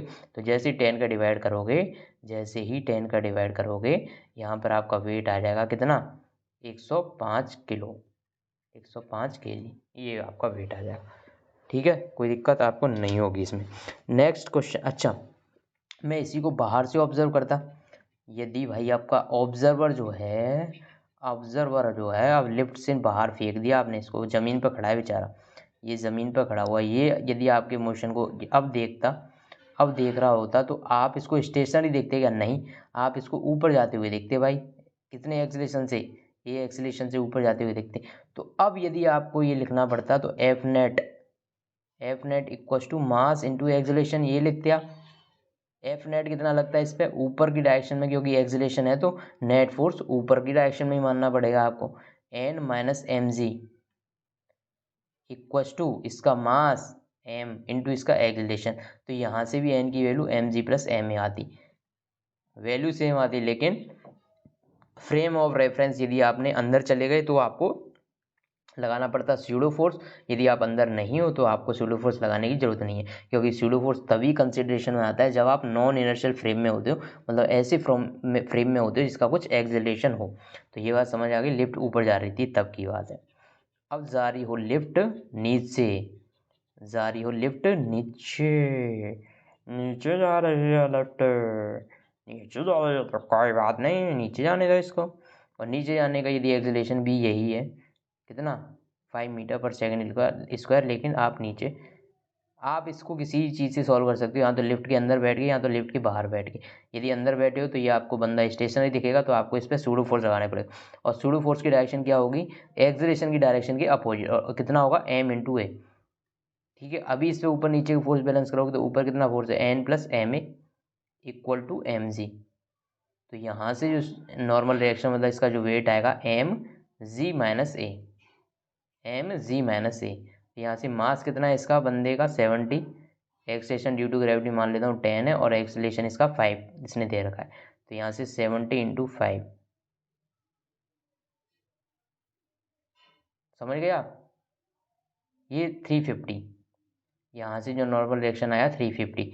यदि आपको एक्सेलरेशन ड्यू टू ग्रेविटी 10 दे रखा है, तो आपको इसका मास निकालना हो तो उसको 10 से डिवाइड कर देना, तो 35 kg, मतलब इतना मास इसको दिखेगा अपना, इतना मास दिखेगा इसमें भाई, इसमें इतना मास वेइंग मशीन में शो होगा 35 kg। यदि ऊपर जा रहा होता तो 105, मतलब ऊपर जा रहा है तो वेट बढ़ गया इसका, लेकिन नीचे जा रहा है तो वेट कम हो गया इसका। आपने कमाल देख लिया कैसे हुआ हो ये। अच्छा, अब इसने एक केस लास्ट वाला ये दिया है कि आप इसकी स्ट्रिंग काट दो, स्ट्रिंग मतलब जो लिफ्ट कहीं ना कहीं से कंट्रोल्ड होगी भाई, इसको ऊपर किसी ना किसी स्ट्रिंग से जुड़ी होगी यहाँ पर, और इसको कंट्रोल्ड वे में आप एक्सेलरेशन दे रहे थे 5 मीटर पर सेकंड स्क्वायर, ऊपर की डायरेक्शन में देना होता तो ऊपर की डायरेक्शन में इस रस्सी के थ्रू देते 5 मीटर पर सेकंड। आपने क्या किया, जिससे ये लिफ्ट जुड़ी हुई थी उसको कट कर दिया, तो यदि कर दोगे तो ये फ्री फॉल करेगा, फ्री फॉल जैसा अभी अपन ने देखा था लास्ट क्वेश्चन के अंदर। लास्ट क्वेश्चन में कोई बॉडी यदि फ्री फॉल करती है तो इस पर कौन सा एक्सेलरेशन लगता है, एक्सेलरेशन ड्यू टू ग्रेविटी मतलब जी। तो यहाँ पर जो वैल्यू आएगी ए की जगह वो आ जाएगी जी मीटर पर सेकंड स्क्वायर, जिसकी वैल्यू होती है 10। अब इसमें क्या करोगे, आप लिफ्ट के अंदर बैठ के देखोगे तो इसमें सूडो फोर्स लगेगा, ऊपर की डायरेक्शन में कितना लगेगा, एम जी। ठीक है, और अंदर से देख रहे हो तो फोर्स बैलेंस करने पड़ेंगे आपको, मतलब एन प्लस एम जी ऊपर है और नीचे भी कितना लगेगा इस पर, एम जी। तो आप देखोगे अपने आप को वेटलेस देखोगे, लेकिन अफसोस की बात है आप अपने आप को कुछ टाइम के लिए ही वेटलेस देख पाओगे, उसके बाद तो आप ऊपर पहुंच जाओगे। क्यों, क्योंकि भाई ये लिफ्ट जी एक्सेलरेशन से नीचे आएगी, तो जैसी ज़मीन से टकराएगी आप पे इतना ज़्यादा फोर्स लगेगा कि आप ध्वस्त हो जाओगे भाई, लिफ्ट में एकदम कचूमर बन चुका होगा आपका। ठीक है, तो इसको बेचारे को यदि लाइट महसूस करना है, अपने आप को बहुत ज़्यादा हल्का ये अपने आप को महसूस करना चाहता है, तो लिफ्ट के अंदर जाए, वेइंग मशीन लेके उस पर खड़ा हो जाओ, किसी से बोल दे लिफ्ट को काट दो, तो ये कुछ टाइम के लिए खुश हो जाएगा कि मैं तो इतना हल्का हो गया, लेकिन उस खुशी कुछ देर के लिए ही रहेगी, उसके बाद तो ये बंदा बचना ही नहीं। कुल मिला के बात आपको समझ आ गई, तो ये क्वेश्चन हो। अच्छा, यहाँ पर यदि ये केस आ जाता कि ये कांस्टेंट वेलोसिटी से चल रहा है ऊपर या नीचे, यदि कांस्टेंट वेलोसिटी से चल रहा होता है या तो ऊपर की डायरेक्शन में या नीचे की डायरेक्शन। कांस्टेंट वेलोसिटी मतलब एक्सीलरेशन जीरो। यदि एक्सीलरेशन जीरो हो जाता है किसी भी केस में, यदि किसी भी केस में एक में वैल्यू कितनी आई थी mg प्लस एम ए, दूसरे केस में जो नॉर्मल रिएक्शन की वैल्यू कितनी आई थी mg माइनस एम ए, लेकिन आपको बोल दिया कि ये कांस्टेंट एक्सीलरेशन वगैरह नहीं है, यहाँ पे वेलोसिटी कांस्टेंट है। या तो ऊपर की डायरेक्शन में, ऊपर की डायरेक्शन में यदि कांस्टेंट वेलोसिटी चल रहा है तो ये वाला केस हो गया, मतलब इसमें एक्सीलरेशन कितना हो जाएगा जीरो, क्योंकि वेलोसिटी क्या है कांस्टेंट, वेलोसिटी कांस्टेंट मतलब एक्सीलरेशन जीरो, तो n equal to M G ही दिखेगा यदि वेलोसिटी कांस्टेंट से चल रही है लिफ्ट तो।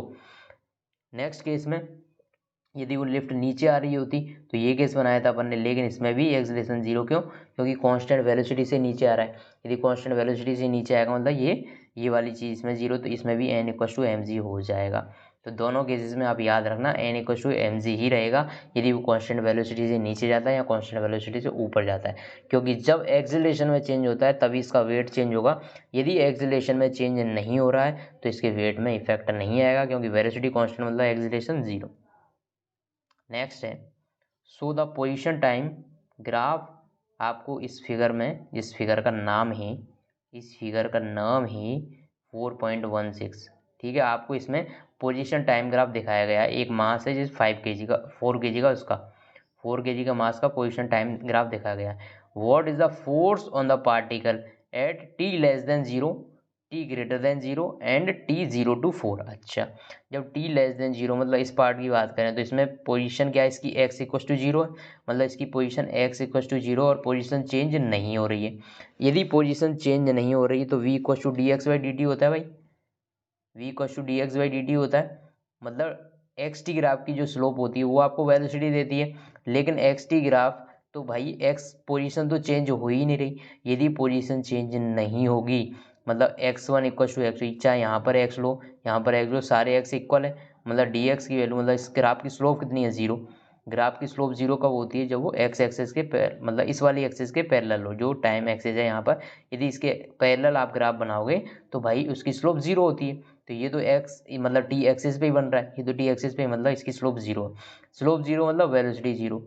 यदि वेलोसिटी जीरो है तो वेलोसिटी जीरो मतलब कांस्टेंट है भाई, हर पॉइंट पे जीरो है, तो V final minus V initial upon time मतलब zero minus zero upon T, कितना भी टाइम लगता रहे लेकिन एक्सीलरेशन जीरो आएगा। यदि एक्सीलरेशन जीरो है तो फोर्स भी F equal to M A वो भी जीरो हो जाएगा, मतलब टी जब टाइम जीरो से कम है तब 100% फोर्स जीरो है। अब बात कर लेते हैं जब टाइम जीरो से लेके 4 सेकंड तक वेरी हो रहा है तब। तो जीरो से लेके 4 सेकंड तक आप देखोगे एक्स टी ग्राफ की स्लोप कुछ है, एक्स टी ग्राफ की स्लोप कुछ ना कुछ है, उसकी स्लोप आप निकाल भी सकते हो tan theta equal to Y upon X से, तो वाई हो जाएगा 4, एक्स हो जाएगा 3। बताओ टेन थीटा क्या होता है, perpendicular upon base, perpendicular upon base. ये आपको कौन सा एंगल दिख रहा है, मुझे तो 53 एंगल दिख रहा है, तो यहाँ से थीटा की वैल्यू भी निकाल सकते हो आप, 53 इक्वल टू 53, और ये टेन थीटा मतलब वाई अपन एक्स, यही स्लोप है, और यही होती है जो स्लोप होती है, वही एक्स टी ग्राफ की जो स्लोप होती है वही वेलोसिटी देती है। तो एक्स टी ग्राफ की स्लोप है कितनी, 4/3, मतलब ये क्या है, वेलोसिटी की वैल्यू है। एक्स टी ग्राफ की जो स्लोप होती है वही वेलोसिटी देती है, तो आपको वेलोसिटी पता चल गई टी इक्वल टू जीरो से लेके 4 सेकंड तक। अच्छा, एक्स टी ग्राफ की स्लोप तो है लेकिन स्लोप कैसी है, कांस्टेंट, मतलब वेलोसिटी जीरो से लेके 4 सेकंड तक क्या है, कांस्टेंट है। यदि वेलोसिटी कांस्टेंट है तो एक्सीलरेशन जीरो, क्योंकि इनिशियल वेलोसिटी भी 4/3, फाइनल वेलोसिटी भी 4/3, टाइम कितना भी लग रहा है मतलब 4 सेकंड है, यहाँ पर 0 से 4 तक 4 सेकंड लग रहे होंगे, तो एक्सीलरेशन वापस जीरो आ गया। तो इस वाले ग्राफ के लिए 0 से लेकर 4 सेकंड तक भी फोर्स कितना है इस पर, जीरो, क्योंकि एक्सीलरेशन जीरो आ गया। अब बात करता हूँ मैं 4 सेकंड या उससे आगे की, 4 सेकंड या उससे आगे की, क्योंकि ये हॉरिजॉन्टल ग्राफ बन रहा है वापस, तो मतलब इसकी स्लोप कितनी हो जाएगी वापस जीरो। यदि एक मतलब टी एक्सिस के पैरेलल ये ग्राफ बन रहा है मतलब स्लोप कितनी हो गई वापस जीरो।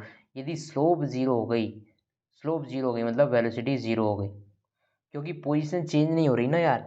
यदि ये यहाँ पर किसी भी पोजीशन पर पहुँच गया भाई, लेकिन इसकी पोजीशन अब बाद में चेंज हो ही नहीं रही टाइम के साथ, उसी पोजीशन पे पड़ा हुआ है। उसी पोजीशन पे क्यों पड़ा हुआ है, क्योंकि इसकी वेलोसिटी जीरो, वो चल ही नहीं रहा। वेलोसिटी जीरो है तो एक्सीलरेशन भी जीरो हो जाएगा, मतलब इसमें फोर्स तो तीनों पार्ट में जीरो है, टी लेस देन जीरो रहे या टी ग्रेटर देन 4 रहे या फिर टी 0 से 4 के बीच में रहे, तीनों पार्ट का फोर्स तो जीरो ही लगेगा, इस फोर्स तो जीरो ही लगेगा इस हर पॉइंट पे।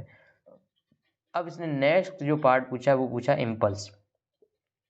नेक्स्ट जो पार्ट आपसे पूछा गया वो इम्पल्स है। तो इम्पल्स की कहानी मैं थोड़ी आपको एक्सप्लेन कर दूं। थोड़ी सी ये कहानी आपको एक्सप्लेन मैं करना चाहूँगा मेरे प्यारे दोस्तों। उसके बाद ही मैं आपको इम्पल्स के बारे में कुछ बताना चाहूँगा कि इम्पल्स ये होता क्या है। तो आपने ये तो देखा होगा F equals to D P by D T, D P by D T, D P by D T. तो जो इम्पल्स होता है प्यारे दोस्तों, इम्पल्स जो होता है, इम्पल्स जो होता है वो होता है force into time. Force into time, force into time. यहाँ पे मैं बहुत कुछ एक्सप्लेन करने वाला हूँ। आपको एक क्वेश्चन और आएगा लास्ट में, वो आप इजीली इससे समझ पाओगे। इसीलिए मैं आपको यहाँ पर एक्सप्लेन ढंग से ही कर दूँ। मैं कर ही रहा हूँ तो ढंग से क्यों ना एक्सप्लेन कर दूँ। क्यों इसको मजाक में लूँ आपके लिए, क्यों आपको मजाक में लूँ इसके, इसलिए मैं आपको ढंग से एक्सप्लेन करना चाह रहा हूँ। तो इसके लिए आप देखोगे impulse equals to force into time. ठीक है, ये टाइम कौन सा टाइम है, ये वही टाइम है जो आपको ये मोमेंटम चेंज होने में जो टाइम लगा वही टाइम है ये। तो यहाँ से इम्पल्स की वैल्यू एफ इंटू टी हो गई। इम्पल्स की जो वैल्यू आई वो एफ इंटू टी होती है, मैंने आपको फॉर्मूला बताया। लेकिन ये टाइम कौन सा है, डेल्टा टी, मतलब T two minus T one. Impulse change होने में जो टाइम लग रहा होगा वो टाइम है ये T. Equal to D P मतलब final momentum minus initial momentum. तो आपको इम्पल्स के दो फॉर्मूले मिले, या तो एफ इंटू टाइम, आपको फोर्स दे रखा है और आपको बता दिया कि ये फोर्स मतलब फोर्स क्यों लगा होगा, मोमेंटम में चेंज होने की वजह से। आपको बता दिया मोमेंटम चेंज होने में 30 सेकंड लगे, तो ये टाइम आप 30 सेकंड यहाँ पे ले लोगे। और फोर्स आपको दे रखा है कि इस टाइम में 30 न्यूटन का फोर्स लगा, तो 30 इंटू 3 करके इम्पल्स डायरेक्ट आ जाएगा। यदि आपको सिर्फ पी फाइनल और पी इनिशियल की वैल्यू पता है तो उनका डिफरेंस लेके भी आप इम्पल्स निकाल सकते हो। तो इम्पल्स निकालने के दो तरीके हैं, या तो फोर्स इंटू टाइम या तो P F minus P initial करके इम्पल्स निकाल सकते हो। अच्छा, इम्पल्स की प्रैक्टिकल एप्लीकेशन पे लास्ट में एक क्वेश्चन इसमें आया है। देखो, जो फोर्स है वो D P by D T है, मतलब मोमेंटम चेंज होने में rate of change of momentum, rate of change of momentum is force. अच्छा, यदि dp की वैल्यू सेम है, मतलब dp क्या हो जाएगा, M B final minus M V initial. क्योंकि जनरली केस में अपना जो क्या होता है, अपना जो मास होता है वो चेंज नहीं होता, तो मास सेम रहेगा और नीचे जो जो इसको चेंज होने में जो टाइम लगा है वो है। ठीक है, अब मैं इसका एक उदाहरण या फिर मैं बोलूँ एग्जाम्पल ले लेता हूँ कि एक क्रिकेट की बॉल होती है, क्रिकेट वाली बॉल। तो आप जब कैच लेते हो तो आप अपने हाथ को रखना स्टेशनरी और बॉल को आने का इंतजार करना। तो आपके हाथ में झंझनाहट, सरसराहट, गुदगुदाहट, बदबदाहट, ये सारी चीज़ें हो जाएंगी। मतलब आपके हाथ में बहुत ज़्यादा फोर्स लगेगा, आपको महसूस होगा कि यार हाथ टूटने ही वाला था लेकिन बच गया। तो अगली बार से आपको क्या करना है, जब बॉल आए ना हाथ में तो उसको ऐसे पीछे खींच के ले जाना है, हाथ को पीछे खींच के ले जाना है, बॉल को मत ले जाना फिर। अरे बॉल तो हाथ के साथ ही जाएगी ना। जैसी बॉल हाथ में आई तो जैसी वो जस्ट टच करने वाली है आपके हाथ को, तो बॉल के साथ साथ हाथ को पीछे लेके जाना। आपने यहाँ पर क्या खेल कर दिया कि देखो, आपको बताया कि M B final minus V initial upon T, यही है। एम तो सेम है, एम की बात मैं कर नहीं रहा, मैं बॉल का मास मान लेता हूँ 5 kg, तो बहुत ज़्यादा हो जाएगा। बॉल का मास है मान लो 500 ग्राम, तो वो मास तो फिक्स है। आपको फाइनल वेलोसिटी ज़ीरो ही करनी है। यदि आपने डायरेक्टली यहाँ पर हाथ रख लिया, आपने डायरेक्टली हाथ रख लिया, हाथ को पीछे नहीं भी ले गए तो भी वेलोसिटी ज़ीरो ही होनी है, हो जाएगी ना। डायरेक्टली इससे टच करें वेलोसिटी ज़ीरो, बॉल रुक जाती है ना। या पीछे ले गए तो भी वेलोसिटी ज़ीरो ही होनी है, तो मतलब ये फाइनल वेलोसिटी ज़ीरो ही होनी है। ठीक है, इनिशियल वेलोसिटी, जिस वेलोसिटी से बॉल आपके हाथ में आके टकराई, जस्ट टकराई, वो वेलोसिटी फिक्स होगी। जिस वेलोसिटी आगे टकराई वो, अब वो वेलोसिटी कुछ भी है, मान लेता हूँ 10 मीटर पर सेकंड से वो बॉल आपके हाथ में आके टकराई। फिर आपने चेंज क्या कर दिया, आपने चेंज कर दिया भाई टाइम। एक बार तो आप उसको जस्ट हाथ में यहीं पे पकड़ रहे थे, मतलब मोमेंटम चेंज होने में जो आपने टाइम दिया वो बहुत ही कम दिया। मैं मान लेता हूँ कि वो दिया आपने 1 माइक्रो सेकेंड, नहीं 10 माइक्रो सेकेंड में ही वेलोसिटी चेंज हो गई। कहाँ से कहाँ तक, 10 मीटर पर सेकेंड स्क्वायर से 0 तक। दूसरे केस में आपने क्या किया, आप उस हाथ को पीछे लेके गए, हाथ को पीछे लेके गए तो इससे हुआ क्या कि आपने जो वेलोसिटी चेंज होने में जो टाइम लग रहा था ना वो चेंज कर दिया, क्योंकि आप अपने हाथ की भी कुछ वेलोसिटी से ले गए तो इस पॉइंट पे जाके वेलोसिटी ज़ीरो होगी अब, क्योंकि आपने हाथ को भी कुछ वेलोसिटी से लेके गए ना, तो मतलब बॉल की जो फाइनल वेलोसिटी है वो ज़ीरो कब होगी, जब ये यहाँ पे पहुँच जाएगी। मतलब फाइनल वेलोसिटी ज़ीरो ही करी, इनिशियल वेलोसिटी जिससे बॉल आपके हाथ में टकराई वो ही थी, लेकिन आपने टाइम बढ़ा दिया भाई उसका। यदि टाइम बढ़ा दोगे 10 माइक्रो सेकेंड से, आपने कर दिया मान लो इसको 30 माइक्रो सेकेंड। ऊपर वाली सारी चीज़ें सेम है, मतलब चेंज इन मोमेंटम सेम ही हुआ है, इनिशियल वेलोसिटी फाइनल वेलोसिटी दोनों सेम थी और मास सेम ही था, मतलब मोमेंटम चेंज सेम ही हुआ है, लेकिन आपने टाइम ड्यूरेशन इंक्रीज कर दी, मतलब आपने इसको बढ़ा दिया डिनोमिनेटर को। यदि डिनोमिनेटर को बढ़ा दिया, डिनोमिनेटर को बढ़ाने का मतलब फोर्स कम हो गया, डिनोमिनेटर मतलब डेल्टा टी की वैल्यू बढ़ाने का मतलब फोर्स कम लगेगा, तो आपके हाथ पे अब फोर्स कम इसीलिए लगा है क्योंकि आपने डेल्टा टी मतलब जो टाइम ड्यूरेशन था मोमेंटम चेंज होने का वो आपने इंक्रीज कर दिया। यदि वो आप इंक्रीज कर दोगे तो फोर्स कम लगता है, इसीलिए आप हाथ को यदि पीछे खींच के ले जाते हो तो आपके हाथ पे फोर्स कम लगता है, लेकिन आप सडन चेंज यदि कर दोगे तो फोर्स ज़्यादा लगेगा, इसीलिए आपको हाथ में दर्द कम महसूस होता है यदि आप धीरे से पीछे लेके जाते हो। लेकिन अभी फ़िलहाल ये क्वेश्चन आगे का सॉल्व करा दिया मैंने यहीं पर यहीं पर यहीं पर यहीं पर। अब बात करते हैं, अरे बात करते हैं, सर अब बहुत बात करते हैं।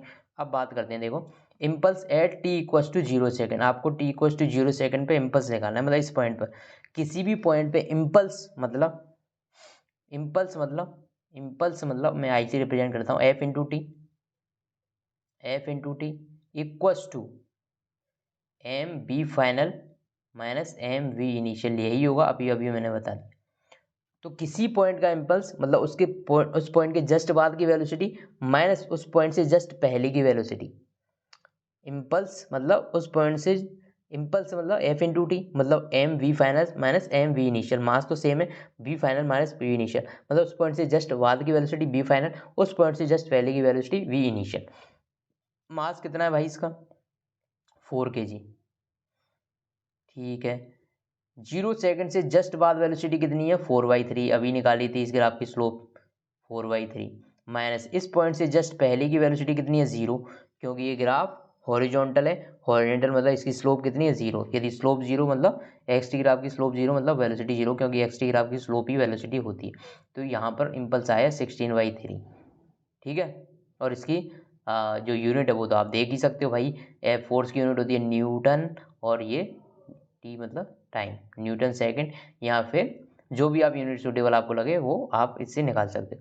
और एफ की यूनिट न्यूटन को यदि आप एक्सपेंड करके लिखना चाहो तो इसकी यूनिट क्या होती है, F equals to M A K G metre per second square, और ये सेकंड तो के जी मीटर पर सेकंड, के जी मीटर पर सेकंड, ये हो जाएगी इसकी यूनिट। तो इम्पल्स बात समझ आए। अब बात करते हैं at T equals to 4 second, इसने टी इक्वस टू 4 सेकेंड पर भी इम्पल्स पूछा है, तो टी इक्वस टू 4 पॉइंट मतलब इस पॉइंट पे इम्पल्स वही value I equals to F into T, और इसका दूसरा तरीका M V final minus V initial, M common ले लेता हूँ, एम बाहर आ जाएगा, एम की वैल्यू 4, वी फाइनल मतलब इस पॉइंट के जस्ट बाद वेलोसिटी, क्योंकि भाई एक्स टी ग्राफ की स्लोप हो गई 0, एक्स टी ग्राफ क्योंकि ये टी एक्सिस के पैरेलल आ गया ना, टी एक्सिस के पैरेलल मतलब एक्स टी ग्राफ की स्लोप हो गई 0, स्लोप 0 मतलब इस पॉइंट के जस्ट बाद वेलोसिटी कितनी है 0, इस पॉइंट से जस्ट पहले की वेलोसिटी 4/3, तो अभी इम्पल्स आया भाई -16/3, -16/3 वही यूनिट के जी मीटर पर सेकेंड। तो इम्पल्स आपने दोनों पॉइंट में निकाल लिया, कोई दिक्कत परेशानी समस्या नहीं आई आपको। Next, two bodies of mass 10 kg and 20 kg respectively kept on smooth horizontal surface are tied to end of light string। अच्छा, दो बॉडी है भाई, एक 10 kg की, एक दूसरी है 20 kg की, ठीक है। ये हॉरिजॉन्टल सरफेस पे रखी हुई है, जो कि सरफेस कैसी है स्मूथ, मतलब यहाँ पर कोई भी फ्रिक्शन नहीं है, म्यू की वैल्यू 0 है। Horizontal surface, a horizontal force of 600 newton is applied to A and B, इनमें से एक का नाम है ए, एक का नाम है बी। तो आपने क्या किया, एक बार इस पे फोर्स लगाया 600 न्यूटन का, तो आपसे टेंशन पूछी गई है। यदि एक्सीलरेशन पूछा जाता तो एक्सीलरेशन निकाल सकते थे, इस पूरे को एक सिस्टम मान लेते, क्योंकि कंस्टेंट मोशन है भाई, ये कंस्टेंट मोशन है, मतलब दोनों की दोनों सेम ही एक्सीलरेशन से चलेंगे, क्योंकि यहाँ पर कोई फ्रिक्शन नहीं है, मतलब इस पर नेट फ्रिक्शन फोर्स कितना आ जाएगा पीछे की डायरेक्शन में 0, क्योंकि ये पीछे की डायरेक्शन में कोई फ्रिक्शन नहीं लगेगा क्योंकि ये सरफेस स्मूथ है। तो यदि एफ नेट यदि मैं सिस्टम पे देखूँ तो मास कितना है इसका 30 इंटू इसका एक्सीलरेशन, नेट फोर्स कितना है 600 इक्वल टू 30 इंटू ए। इससे एक्सीलरेशन की वैल्यू आ जाती 20 मीटर पर सेकेंड स्क्वायर। लेकिन इसमें पूछा गया है टेंशन, तो ये फोर्स ये सब हटाओ, टेंशन के लिए आपको बनानी पड़ेगी free body diagram, free body diagram. 20 kg free body diagram बनाते समय क्या करते हो, उस मास को पॉइंट कंसीडर कर लेते हो, तो आपको ये पॉइंट कंसीडर जैसे ही करोगे, इस पर कौन कौन से फोर्स लग रहे हैं, इस पर एक इधर टी लगेगा, 10 kg पे एक इधर टी लगेगा, तो यहाँ पर इस वाले के लिए F net equal to M लिखोगे, 20 kg के लिए F net equal to mass into acceleration, F net कितना है इस पर आगे की डायरेक्शन में 600 kg माइनस पीछे कितना है टी इक्वल टू इसका मास कितना है 20 इंटू इसका एक्सीलरेशन, नंबर 1 इक्वेशन 1। इक्वेशन 2 भाई इस वाले पॉइंट के लिए आप लिखना चाहोगे तो टी, क्योंकि आगे की डायरेक्शन में एक्सीलरेशन है ना इसका, तो आगे की डायरेक्शन फोर्स नेट कितना लगेगा आगे की डायरेक्शन में, और इस पर कोई फोर्स है 10 kg में, नहीं फ्रिक्शन वगैरह तो है ही नहीं, इंटू 10 इंटू ए। ठीक है, आप इसको 2 से मल्टीप्लाई करो सेकंड इक्वेशन को, तो यहाँ से आएगा 2t equal to 20a, T T ये आ जाएगा 20, तो 20a की वैल्यू कितनी आई 2t, ये इक्वेशन नंबर 1 में पुट करो, तो 600 minus T equal to 2t, इधर 2t आएगा ना 20a की जगह, तो 3t की वैल्यू आ गई 600, यहाँ से टेंशन की वैल्यू आ रही है 200 न्यूटन, टेंशन की वैल्यू 200 न्यूटन। इसको किसी भी इक्वेशन में मैं इसमें पुट कर देता हूँ 200 को, तो 2 into 200 equals to 20a, 20a, तो यहाँ से ये 20 कट हो गया, 20 इंटू 10 ही तो है, ये 20 कट हो गया, एक्सीलरेशन की value 20 metre per second square जो अभी भी आई थी। तो आप दोनों तरह से निकाल सकते हो, लेकिन क्योंकि इसने टेंशन पूछी तो टेंशन का आंसर होगा 200 न्यूटन। अब दूसरे केस में ये बोल रहा है कि आपको जो फोर्स लगा दिया आपने, वो जो दूसरे केस को आगे सॉल्व कर लेते हैं, अरे यहाँ पर इस पर, तो दूसरे केस में क्या किया आपने, जो फोर्स लगाया वो इस वाले ब्लॉक पे लगा दिया 10 kg पर, 10 kg पे लगा दिया कितना फोर्स, यही 600 न्यूटन का फोर्स लगा दिया, ये 20, इसमें कोई एक्सीलरेशन है नहीं, तो यहाँ पर वही टेंशन टी इधर टी, तो इस वाले ब्लॉक के लिए इक्वेशन लिखो, तो ये इस पे फोर्स नेट कितना लगा है 600 माइनस टी इक्वल टू इसका मास 10 इंटू इसका एक्सीलरेशन। लेकिन अभी एक्सीलरेशन किस डायरेक्शन में आएगा, इस डायरेक्शन, इस केस में किस तरह आया था, इस डायरेक्शन में, ये तो आप समझ ही सकते हो क्योंकि नेट फोर्स इसमें इधर था इसमें उधर है, अभी तो मैंने इस डायरेक्शन के जो एक्सीलरेशन है वो नेट इस डायरेक्शन में आएगा, इसीलिए मैंने 600 माइनस टी लिखा है इसके लिए, क्योंकि नेट एक्सीलरेशन इस डायरेक्शन में आ रहा है, जिस डायरेक्शन में एक्सीलरेशन, यदि आंसर एक्सीलरेशन का नेगेटिव आ जाता है तो समझ लेना कि जिस डायरेक्शन में एक्सीलरेशन माना है उस डायरेक्शन में एक्सीलरेशन है नहीं, उसके अपोजिट होगा। नंबर 1 इक्वेशन, नंबर 2 इक्वेशन होगी T equal to 20a। Equation 1 equation 2 दोनों को सॉल्व करना, टेंशन की वैल्यू आपको मिल जाएगी, यहाँ से टेंशन मिल जाएगी और यहाँ से एक्सीलरेशन भी मिल जाएगा, तो ये आप इजीली सॉल्व कर सकते हो, इसमें कोई भी दिक्कत वाली बात नहीं है। Next question, two masses 8 kg and 12 kg are connected at the two ends of light inextensible string। अच्छा, एक पुली के थ्रू दो मास कनेक्टेड है भाई, ठीक है, एक है 12 kg का और एक दूसरा मास है वो है 8 kg का, ठीक है जी, कोई दिक्कत वाली बात नहीं है।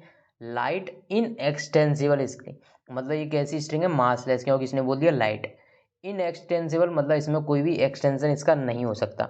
जनरली आपको जब स्ट्रिंग दे रखी होगी तो वो इन एक्सटेंसिबल होगी, इन एक्सटेंसिबल होगी तभी वो स्ट्रिंग है, वरना वो स्प्रिंग हो जाती। स्प्रिंग एक्सटेंड हो सकती है, स्ट्रिंग थोड़ी होगी यार, स्प्रिंग एक्सटेंड हो सकती है लेकिन स्ट्रिंग नहीं होगी, ठीक है, तो ये बात हो गई, कोई बात नहीं है। तो find the acceleration of the masses and tension in string. अच्छा, इसका एक्सीलरेशन यदि आपको निकालना हो तो आपको पता है क्योंकि ये 12 kg ज़्यादा है तो पूरा सिस्टम इधर जा रहा होगा, इसका एक्सीलरेशन इधर तो इसका इधर, तो आप नेट इससे भी निकाल सकते हो, इसमें नीचे कौन सा फोर्स लगेगा 12g, mg से 12g, 12g मतलब 120, इधर इस पे लगेगा mg मतलब 80। तो इस पे एफ नेट जो होगा, यदि मैं पूरे को सिस्टम मान लूँ तो F net equal to mass into acceleration, F net equal to mass into acceleration, F net क्योंकि इसका नेट एक्सीलरेशन इस डायरेक्शन में होगा, इस डायरेक्शन में होगा तो नेट फोर्स इस पर लग कितना रहा है पूरे सिस्टम में 120 माइनस 80, क्योंकि भाई 120 वाला फोर्स तो इसको इधर लेके जा रहा है, लेकिन 80 वाला तो इस डायरेक्शन में लेके जा रहा है, मतलब मैंने एक्सेलेरेशन जिस डायरेक्शन में एक्सेलेरेशन है उसी डायरेक्शन को मैं पॉजिटिव कंसीडर करके चलूँगा। तो क्योंकि 120 का फोर्स इधर लेके आ रहा है, 80 न्यूटन का फोर्स उसको नीचे लेके जा रहा था, तो माइनस लेना पड़ेगा 180 minus 80, 120 minus 80 equal to total mass कितना सिस्टम का 20, 12 और 8 20 इंटू एक्सेलेरेशन। तो यहाँ से एक्सेलेरेशन निकाल सकते हो 40/20 मतलब 2 मीटर पर सेकेंड स्क्वायर। तो इस सिस्टम का एक्सेलरेशन तो डायरेक्ट निकाल सकते हैं, लेकिन इसने यदि टेंशन भी पूछ ली तब आपको बनाना पड़ेगा एफ बी डी। तो बनाते हैं इसका F B D. Net acceleration नीचे की डायरेक्शन में तो 120 ज़्यादा, 120 माइनस टी इक्वल टू इसका मास 12 इंटू इसका एक्सेलरेशन। ऐसे ही इसका बना हुआ एफ बी डी, तो टी ऊपर लग रहा है टी माइनस 80 इक्वल टू इसका मास इंटू इसका एक्सेलरेशन। दो इक्वेशन दो वेरिएबल इजीली सॉल्व करोगे, तो यहाँ से टेंशन की वैल्यू आ जाएगी। तो मैं सॉल्व कर दूंगा, दोनों को ऐड कर दो भाई डायरेक्टली। तो लेफ्ट को लेफ्ट से, राइट को राइट से, तो ये कितना हो जाएगा 120 माइनस 80 मतलब वही 40 इक्वल टू इधर कितना हो जाएगा 20। ये तो एक्सेलरेशन की तो वैल्यू वही आ गई जो अभी निकाली थी, वही आनी भी थी, दोनों सेम। अब किसी भी इक्वेशन में एक्सेलरेशन की वैल्यू पुट कर दूँ, मैं इसमें 2 वाली में पुट कर देता हूँ, तो t minus 80 equal to 8 into A, तो यहाँ से t इक्वल टू 80 प्लस 16, तो टेंशन की वैल्यू आ जाएगी 96 न्यूटन। अरे बोलो रे बच्चा, t की जो वैल्यू आ जाएगी 96 Newton easily. Next question, a nucleus is at rest in a laboratory frame of reference. Laboratory में एक न्यूक्लियस है भाई, चुपचाप रेस्ट में पड़ा हुआ है। सो दैट आपको शो करना है if it डिसइंटीग्रेट्स into 2 small nuclei. यदि ये ब्लास्ट होता है बॉम्ब की तरह, आप इसको बॉम्ब कंसीडर करो क्योंकि इसने बोला ये डिसइंटीग्रेट हो रहा है 2 पीसेज में, ठीक है। बॉम्ब की तरह जैसे बॉम्ब पड़ा हुआ रहता है, उसमें आग लगा दें तो वो थोड़ी टाइम में ब्लास्ट हो जाता है, 2 प्रोडक्ट में निकलता है। तो इसने पूछा है जो जो जो इसके 2 प्रोडक्ट होंगे वो जरूरी है कि दोनों अपोजिट डायरेक्शन में मूव करें। बिल्कुल जरूरी है। क्यों जरूरी है बताता हूँ, क्योंकि इस पर कोई एक्सटर्नल फोर्स नहीं लग रहा टूटने के लिए, अंदर से कोई रिएक्शन हुई जिसकी वजह से 2 पार्ट में टूट गया। एक m1 मान लेता हूँ, एक m2 मान लेता हूँ भाई, ठीक है। एक की वेलोसिटी मैंने मान ली कि इस डायरेक्शन में, तो ये पूछ रहा है कि जरूरी है कि दूसरी की वेलोसिटी इसके अपोजिट होगा। तो अभी प्रूव कर देते हैं, क्योंकि इस पर नेट एक्सटर्नल फोर्स 0 है, नेट एक्सटर्नल फोर्स 0, तो मतलब इसका मोमेंटम कंजर्व रहेगा। तो इस यहाँ पर जो P इनिशियल है वो P फाइनल, दोनों मोमेंट इनिशियल और फाइनल वाले सेम रहेंगे, क्योंकि इनिशियली तो एक ही मास था जो भी चुपचाप पड़ा हुआ था, वेलोसिटी 0 थी। फाइनली 2 मास हो गए भाई, तो दोनों का मोमेंट m2 का मास इंटू इसकी वेलोसिटी प्लस m1 का मास कुछ भी हो, लेकिन इसकी वेलोसिटी में मान लेता हूँ v डैश, क्योंकि मुझे इसकी डायरेक्शन नहीं पता। यही तो प्रूव करनी है कि जो v डैश जो v इसकी डायरेक्शन जो होगी, इसकी वेलोसिटी की डायरेक्शन क्या होगी। तो मैं मान लेता हूँ इसकी वेलोसिटी v डैश है, लेकिन डायरेक्शन क्या होगी मुझे नहीं पता, तो मैंने ऐसा कंसिडर कर लिया। तो यदि इससे आप वैल्यू निकालना चाहो v डैश की, तो वो आ रही है minus m2/m1 into we. m2/m1 तो भाई कोई कांस्टेंट वैल्यू होगी, 2 पार्ट में मैं मान लेता हूँ कि ये भाई इसका जो मास था, मैं इसको बॉम्ब कंसीडर कर रहा हूँ, लेकिन क्योंकि उसने न्यूक्लियस में बात करी तो इसका मास बहुत ही कम होगा, 1 इंटू 10⁻⁻7 kg ऐसा कुछ होगा, लेकिन मैं इसको बॉम्ब कंसीडर कर लेता हूँ, उससे कोई फ़र्क नहीं पड़ेगा। तो मैं 10 kg इसको कंसीडर कर लूँ, एक पार्ट मैं मान लेता हूँ ये 2 kg का था, ये 7 kg का था, तो m2 की जगह 2, इसकी जगह 7, कुछ भी पुट करोगे, लेकिन ये तो न्यूमेरिकल वैल्यू आएगी। लेकिन डायरेक्शन v डैश की क्या आ रही है, माइनस ऑफ इस वाले डायरेक्शन के अपोजिट, मतलब जो v की डायरेक्शन है उसके अपोजिट इसकी वेलोसिटी आएगी ही आएगी, इसको आना ही है, क्योंकि मोमेंटम इस केस में कंजर्व रहता है। क्योंकि नेट एक्सटर्नल फोर्स जब 0 होता है, यदि नेट एक्सटर्नल फोर्स 0 होता है, एफ एक्सटर्नल क्या होता है dp/dt। यदि नेट एक्सटर्नल फोर्स यदि 0 हो गया तो dp क्या हो जाता है उस केस में 0 इंटू dt, मतलब T P equal to 0। D P क्या है? मोमेंटम। तो final momentum minus initial momentum equal to 0। तो यहाँ से final momentum equal to initial momentum हो जाता है। बस इतनी सी बात है, इतनी सी बात है। इनिशियल मोमेंटम मतलब ये जब पड़ा हुआ है बॉम्ब या फिर ब्लू न्यूक्लियस, तो इनिशियल वेलोसिटी कितनी है इसकी? 0। मास इसका कुछ भी हो, मास m मान लेता हूँ, इसकी वेलोसिटी 0, तो ये 0 आ जाएगी वैल्यू। लेकिन फाइनल मोमेंटम क्या होगा? अब ये दो पार्ट में टूट गया तो दोनों के अलग अलग मोमेंटम होंगे, तो इसका मोमेंटम कितना हो जाएगा? m2 इंटू वी, इसकी वेलोसिटी मान ली v, और इसका मोमेंटम क्या हो जाएगा? m1 इंटू वी डैश। मुझे वी डैश की डायरेक्शन नहीं पता है, तो वेलोसिटी की यदि वैल्यू निकालनी होगी तो कैसे निकालूंगे? m2 और m1 की वैल्यू आपको दे रखी होगी और वेलोसिटी आपको एक पार्ट की दे रखी होगी, तो आप वेलोसिटी की वैल्यू निकाल सकते हो। लेकिन डायरेक्शन की बात करें, क्योंकि माइनस साइन के साथ ये आ रहा है, तो इसका मतलब जो वेलोसिटी आएगी वो इनिशियल जो मास टूटा है उसके अपोजिट ही आएगी। Next question, 2 billiards ball each of mass 0.05 kg moving in opposite direction with speed of 6 metre per second. अच्छा, ये बिलियर्ड बॉल है, दो आपस में अपोजिट डायरेक्शन में आ रही हैं, दोनों के मास 0.5 kg है और इसका भी मास 0.5 kg है। अपोजिट डायरेक्शन में आ रही हैं, लेकिन किस वेलोसिटी से आ रही हैं? दोनों 6 मीटर पर सेकेंड, ये भी 6 मीटर पर सेकेंड। ठीक है, ये इससे आ रही है। आपको क्या बताना है कि ये ऐसे टकराएं, कुछ टाइम के बाद एक दूसरे से आके यहाँ टकराएं और दोनों वापस रिबाउंड कर गई सेम वेलोसिटी से। ये भी 6 मीटर पर सेकेंड, ये भी 6 मीटर पर सेकेंड। आपको बताना है what is the impulse imparted to each ball due to other ball. तो ये एक दूसरे से जब टकराएंगी तो पहली बॉल दूसरी पे फोर्स लगाएगी और दूसरी बॉल पहले पे फोर्स लगाएगी, लेकिन दोनों फोर्स इक्वल एंड अपोजिट होंगे, इक्वल एंड अपोजिट होंगे, एक्शन रिएक्शन के फोर्स होंगे। आपसे फोर्स नहीं पूछे गए, आपसे पूछा गया impulse, what is the impulse important. अच्छा जी, तो इम्पल्स यदि आपको निकालना हो, इम्पल्स आपको निकालना हो तो इम्पल्स निकालने का तरीका जो होता है वो होता है फोर्स इनटू टाइम। एक दूसरे पे कितना फोर्स लगाएगी और उनमें फोर्स लगाने में टाइम कितना लगेगा वो आपको पता है क्या? नहीं पता। तो दूसरा तरीका जो होता है वो होता है M V final minus M V initial. यही होता है भाई। यही होता है, यही होता है ना। तो इसको यदि मैं लिखना चाहूँ क्लियरली यदि मैं लिखना चाहूँ, ये होता है F action into time equals to P final minus P initial, change in momentum, या एफ इंटू टी, दोनों ही इम्पल्स के फॉर्मूले होते हैं, दोनों ही इम्पल्स के फॉर्मूले होते हैं। अच्छा, ये मैं पूछ रहा हूँ आपसे कि एक बॉल दूसरी बॉल पे कितना इम्पल्स इम्पार्ट करेगी, एक बॉल दूसरी बॉल पे कितना इम्पल्स इम्पार्ट करेगी। तो इसका जो मास है भाई, इसका जो मास है वो 0.05 है, बाहर ले लेता हूँ, M final minus M initial. Initially क्योंकि ये पॉजिटिव एक्स डायरेक्शन में आ रही थी 6 की स्पीड से, मतलब इनिशियल वेलोसिटी 6 आई, लेकिन टक्कर होने के बाद ये जा रही है अपोजिट डायरेक्शन में, वेलोसिटी भले ही सेम है लेकिन माइनस आएगा यहाँ पर, यहाँ पर माइनस आएगा। तो भाई फाइनल वेलोसिटी आएगी ना, ये इनिशियल, तो फाइनल वेलोसिटी कितनी होगी? -6 आई। इनिशियल वेलोसिटी कितनी थी? 6 आई। तो यहाँ से इम्पल्स आया माइनस ऑफ 0.05 इंटू 12, तो -0.6 kg मीटर पर सेकेंड, ये इम्पल्स आ जाएगा। ये इम्पल्स है जो पहली बॉल दूसरी बॉल पे इम्पार्ट कर रही है भाई, पहली बॉल दूसरी बॉल पे इम्पार्ट कर रही है।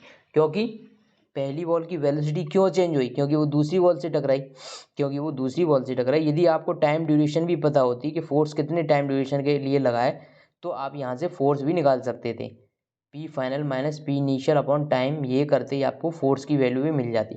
अच्छा, ये अभी जो मैंने फोर्स निकाला है, जो अभी मैंने फोर्स निकाला है, क्योंकि मोमेंटम चेंज किस बॉल का देखा है मैंने? इस वाली बॉल का जो नाम मैं देता हूँ ए, तो मैंने मोमेंटम चेंज किसका देखा है? अभी किसका मोमेंटम चेंज देखा है मैंने? अभी देखा है मैंने ए बॉल का मोमेंटम चेंज। ए बॉल का मोमेंटम चेंज हुआ क्यों होगा? क्यों हुआ है? क्योंकि इस पे बी बॉल ने कुछ फोर्स लगाया है, बी बॉल ने कोई फोर्स लगाया है, तभी तो ए बॉल का जो मोमेंटम है वो चेंज हुआ है। ए बॉल का मोमेंटम चेंज हुआ है क्योंकि उसने उस पर बी बॉल ने कोई फोर्स लगाया है। तो इस टाइम जो फोर्स निकालते अभी यहाँ से, force on A due to B निकलता है यहाँ से। ए बॉल पर बी बॉल ने फोर्स लगाया तभी तो ए बॉल का मोमेंटम चेंज हुआ। मैंने अभी मोमेंटम चेंज किसका लिया, यहाँ पर ए बॉल का, बॉल नंबर ए का मोमेंटम चेंज लिया।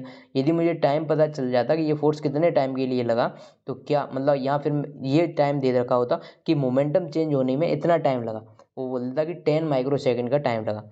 10 माइक्रो सेकेंड का टाइम लगा, माइक्रो मतलब समझते हो, 10⁻⁻6, 10 माइक्रो सेकेंड का टाइम लगा होता तो 10 × 10⁻�6 वो टाइम आ जाता सेकेंड में कि मोमेंटम चेंज होने में इतना। तो यहाँ से जो फोर्स निकलता वो force on A due to B, क्योंकि मोमेंटम चेंज अपन किसका ले रहे हैं, ए का, और ए का मोमेंटम चेंज क्यों हुआ होगा, क्योंकि उस पर बी ने फोर्स लगाया होगा। तो यहाँ से जो फोर्स आता है वो force on A due to B. समझ गया यहाँ पे मोमेंटम इंपॉर्टेंट, या सिर्फ इसने इम्पल्स पूछा था, और इम्पल्स जो इस वॉल पे आया है और सेकंड वॉल पे इम्पल्स निकालना हो तो वो भी निकाल सकते हो आप, P final minus P initial करके। फाइनल वेलोसिटी मास तो सेम ही था, फाइनल वेलोसिटी इसकी 6i हो गई थी, पॉजिटिव डायरेक्शन में हो गई थी, इनिशियल इसकी माइनस इस डायरेक्शन में थी -6i, तो वो भी m×2 × 6i ये वैल्यू आ जाती है, कोई दिक्कत नहीं, आप निकाल सकते हैं। और इस वाले मोमेंटम से जो फोर्स निकलता है वो कौन सा आता, इसका मोमेंटम चेंज क्यों हुआ है, इसका मोमेंटम चेंज इसलिए हुआ है क्योंकि इस पर ए बॉल ने फोर्स लगाया है। तो यहाँ से जो फोर्स आता force on B due to A, force on B due to A. Next question है, a shell of mass 0.02 kg is 0.02 kg is fired by a gun of mass 100 kg। एक gun है भाई, यहाँ पर एक gun है, इससे एक शेल निकली, मतलब इससे एक बुलेट निकली, आप बोल सकते हो शेल मतलब बुलेट हो गई आपके लिए, जिसका मास कितना है 0.02 kg, और गन का मास कितना है 100 kg। If the muzzle speed of shell is 80 metre per second, muzzle speed मतलब बंदूक से निकलने के जस्ट बाद की वेलोसिटी, तो यहाँ पर इसकी जो वेलोसिटी दे रखी है आपको 80 मीटर पर सेकेंड दे रखी है। What is the recoil speed of gun, recoil speed of gun मतलब ये इसकी वेलोसिटी निकालनी है जब इसने जस्ट बुलेट फायर करी उसके बाद। तो इसके लिए अपन क्या करेंगे, P final equal to P initial, initially bullet और गन दोनों ही रेस्ट पे थी, मतलब इनिशियल मोमेंटम 0। फाइनल मोमेंटम की मैं बात करूं तो बुलेट इस डायरेक्शन में जा रही और इसका मास ये m×v, m कितना भाई इसका 0.02 इंटू इसकी वेलोसिटी कितनी है +80i, प्लस इसका मास कितना भाई 100, लेकिन इसकी वेलोसिटी मुझे नहीं पता, तो क्या मैं इसकी वेलोसिटी निकाल सकता हूँ, इजीली निकाल सकता हूँ। 100v equal to -80 into 0.02i, यहाँ से ये गया, तो वेलोसिटी की जो वैल्यू आई माइनस इंटू 0.02 इंटू आई, तो यहाँ से आप वेलोसिटी निकाल सकते हो। वेलोसिटी की डायरेक्शन आपको पता ही है, क्योंकि -i आ रहा है यहाँ पर, तो जिस डायरेक्शन में बुलेट जा रही होगी उसके अपोजिट इस पर क्या लग रहा होगा, इसमें इसकी अपोजिट डायरेक्शन में जो इम्पल्स लग रहा होगा, या फिर मैं बोल सकता हूँ कि इसकी वेलोसिटी अपोजिट डायरेक्शन में होगी। मतलब जो गन की वेलोसिटी है भाई, गन की जो वेलोसिटी है वो माइनस साइन के साथ आ रही है, जैसा अभी न्यूक्लियस वाले क्वेश्चन में आपको बताया था। तो वेलोसिटी नेगेटिव आने का मतलब ये है कि जिस डायरेक्शन में जो इनिशियल वेलोसिटी इसकी है उसकी अपोजिट डायरेक्शन में इसकी वेलोसिटी आएगी, वो आनी भी चाहिए। बुलेट आगे जा रही है तो वो पीछे की डायरेक्शन में गन पे फोर्स लगाती है, और फोर्स की वैल्यू कम इसलिए होती है क्योंकि गन का मास ज़्यादा होता है, गन का मास ज़्यादा होता है इसलिए इसकी वेलोसिटी कम होती है। ऑफ दिस और is the tension in the string, अच्छा एक मास आपने स्ट्रिंग से बांध दिया और ऐसे घुमा रहे उसको सर्कुलर मोशन में, आपसे पूछ ली टेंशन की वैल्यू, तो यहाँ पर जो टेंशन जो होती है वही क्या बन जाती है mv²/r, या फिर इसको m⍵²r भी लिख सकता हूँ।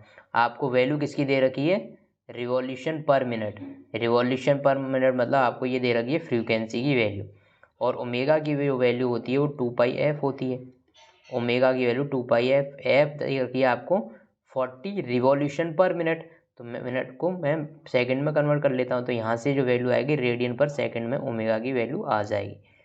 2 2 जा 4, 2 3 जा 6, मतलब ये वैल्यू आ रही है 4π/3 रेडियन पर second.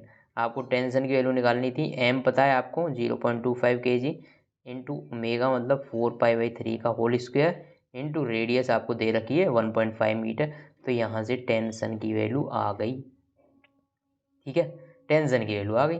What is the maximum speed with which the stone can be wheeled around if the string can withstand A maximum tension of 200। अब इसने बोल दिया कि जो स्ट्रिंग के अंदर जो मैक्सिमम टेंशन जो स्ट्रिंग ले सकती है वो ले सकती है 200 न्यूटन का।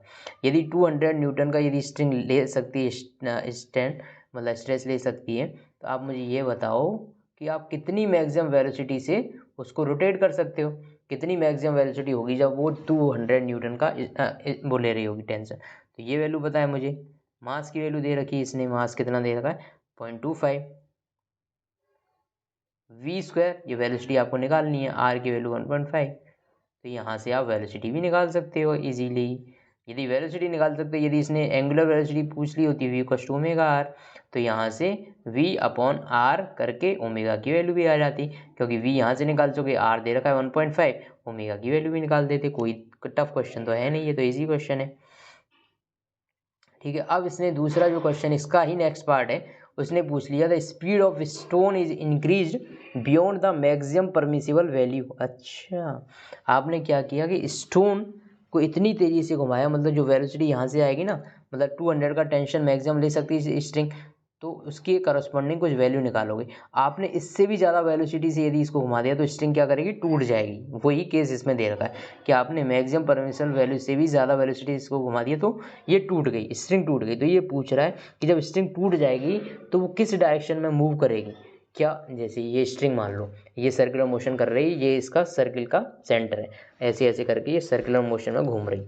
आपने इसको इतनी तेज़ी से घुमा दिया कि ये स्ट्रिंग टूट गई, ये स्ट्रिंग टूट गई। तो आपसे ये पूछा कि जो यहाँ पे इससे मास बंधा हुआ है वो रेडियली आउटवर्ड भागेगा, रेडियली इनवर्ड जाएगा, या टेंजेंशियली मूव करेगा, किस डायरेक्शन में मूव करे। तो आप मुझे बताओ कि जब ये सर्कुलर मोशन यहाँ पर हो रहा था तो इसकी वेलोसिटी किस डायरेक्शन में थी, इसकी वेलोसिटी किस डायरेक्शन में थी। तो भाई इसकी वेलोसिटी हमेशा होती है टेंजेंशियल डायरेक्शन, हर पॉइंट पे, तभी तो इसकी वेलोसिटी चेंज होती है यार। सर्कुलर मोशन में आप क्यों बोलते हो, क्योंकि स्पीड यदि कांस्टेंट होगी, स्पीड भले ही कांस्टेंट हो लेकिन वेलोसिटी कंटिन्यूसली चेंज हो रही है। क्यों हो रही है, क्योंकि ये हर पॉइंट पे टेंजेंशियल इसकी वेलोसिटी है। जो जैसे सर्किल होता है भाई, जो सर्किल होता है यदि उसकी स्पीड कांस्टेंट भी है, यदि यूनिफॉर्म सर्कुलर मोशन है, मतलब v का मैग्नीट्यूड क्या है, कांस्टेंट, वेलोसिटी का मैग्नीट्यूड कांस्टेंट है, तब भी वेलोसिटी कांस्टेंट नहीं होती, क्योंकि हर पॉइंट पे वेलोसिटी की डायरेक्शन टेंजेंशियल होती है। यदि हर पॉइंट पे वेलोसिटी की डायरेक्शन टेंजेंशियल है, ये ऐसे मकोड़े कीड़े जैसे नहीं बनेंगे, ऐसे टेंजेंट बनेगी। टेंजेंट की डायरेक्शन में, तो जिस पॉइंट पे जैसे आपने रस्सी घुमाते घुमाते इस पॉइंट पे रस्सी टूट गई, तो भाई वो किस डायरेक्शन में जाएगी, बाहर भागेगी या नहीं भागेगी, अंदर भागेगी नहीं भागेगी, क्योंकि इसकी वेलोसिटी कहाँ है, टेंजेंशियल डायरेक्शन। तो जिस पॉइंट पे ये रस्सी टूटी उस पॉइंट के टेंजेंशियल डायरेक्शन में दूर भाग जाएगी। तो इसका आंसर होगा B option, the stones fly off tangentially from the instant the string breaks. जैसे स्ट्रिंग ब्रेक होती है उसके टेंजेंशियल डायरेक्शन में ये मूव कर जाएगी। नेक्स्ट क्वेश्चन है, एक्सप्लेन होना चाहेंगे तो अर्थ पीछे पूछनी होगी, वो फ्रिक्शन मतलब अर्थ अपने को फ्रिक्शन प्रोवाइड करती है जिसकी वजह से अपन चल पाते हैं, लेकिन एम्प्टी स्पेस है वहाँ पर कुछ भी सरफेस नहीं है, तो होगा क्या भाई, घोड़ा कितना भी पीछे पैर चलाता रहे, जब तक अर्थ नहीं होगी तो फ्रिक्शन नहीं मिलेगा तो वो चल नहीं पाएगा। इसीलिए यहाँ पर एम्प्टी स्पेस का मतलब ये समझ लेना, वहाँ पर नो ग्रेविटी, नो सरफेस, वहाँ पर कोई सरफेस वगैरह नहीं है, तो बेचारा घोड़ा चल नहीं पाएगा क्योंकि वहाँ कोई फ्रिक्शन नहीं है। Part B, passenger are thrown forward from their seat when speeding, bus stop suddenly. अच्छा, आप बस में बैठे हो चुपचाप, बस आपकी चल रही है, तो आपकी बॉडी भी क्या करेगी, उसके साथ साथ चलेगी।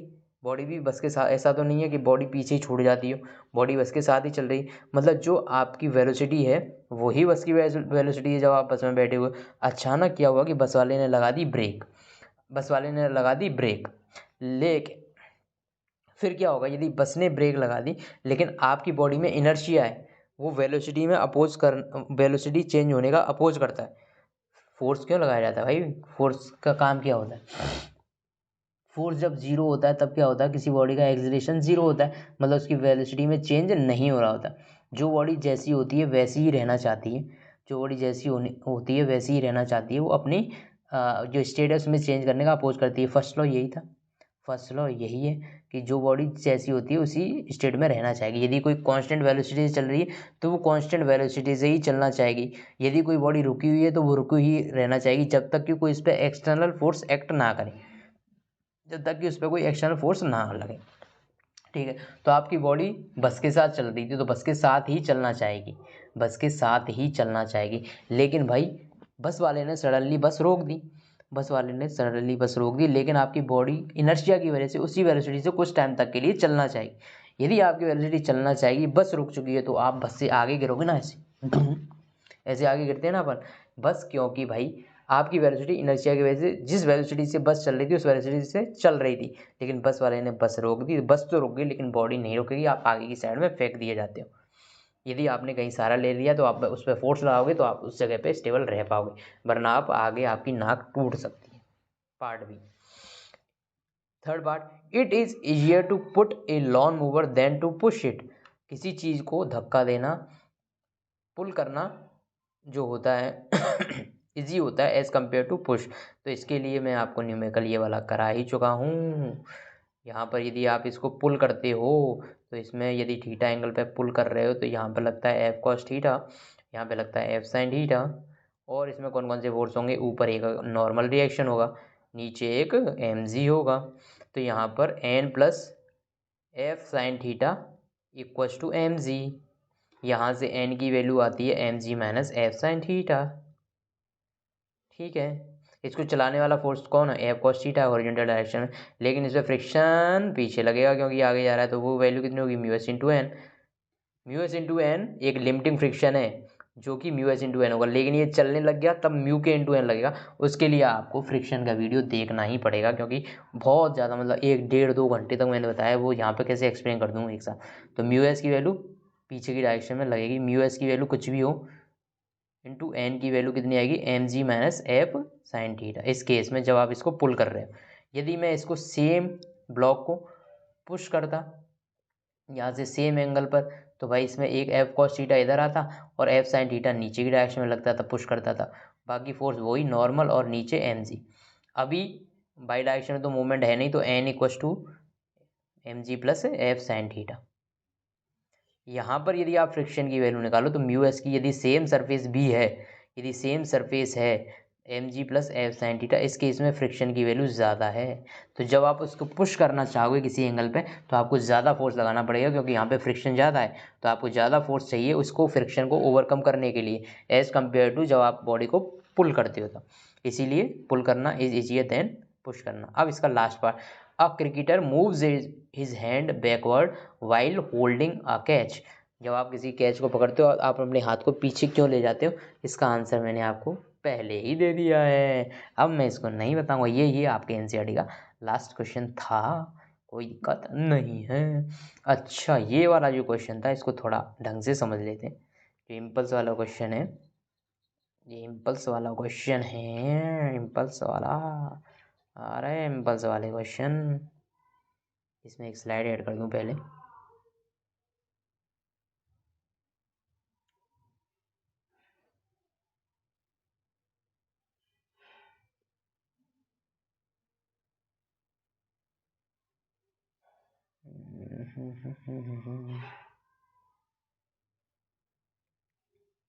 ये क्वेश्चन है, इसको करते हैं हम। A batsman deflect a ball by angle 45 degree without changing its initial speed which is equal to 54 metre per second.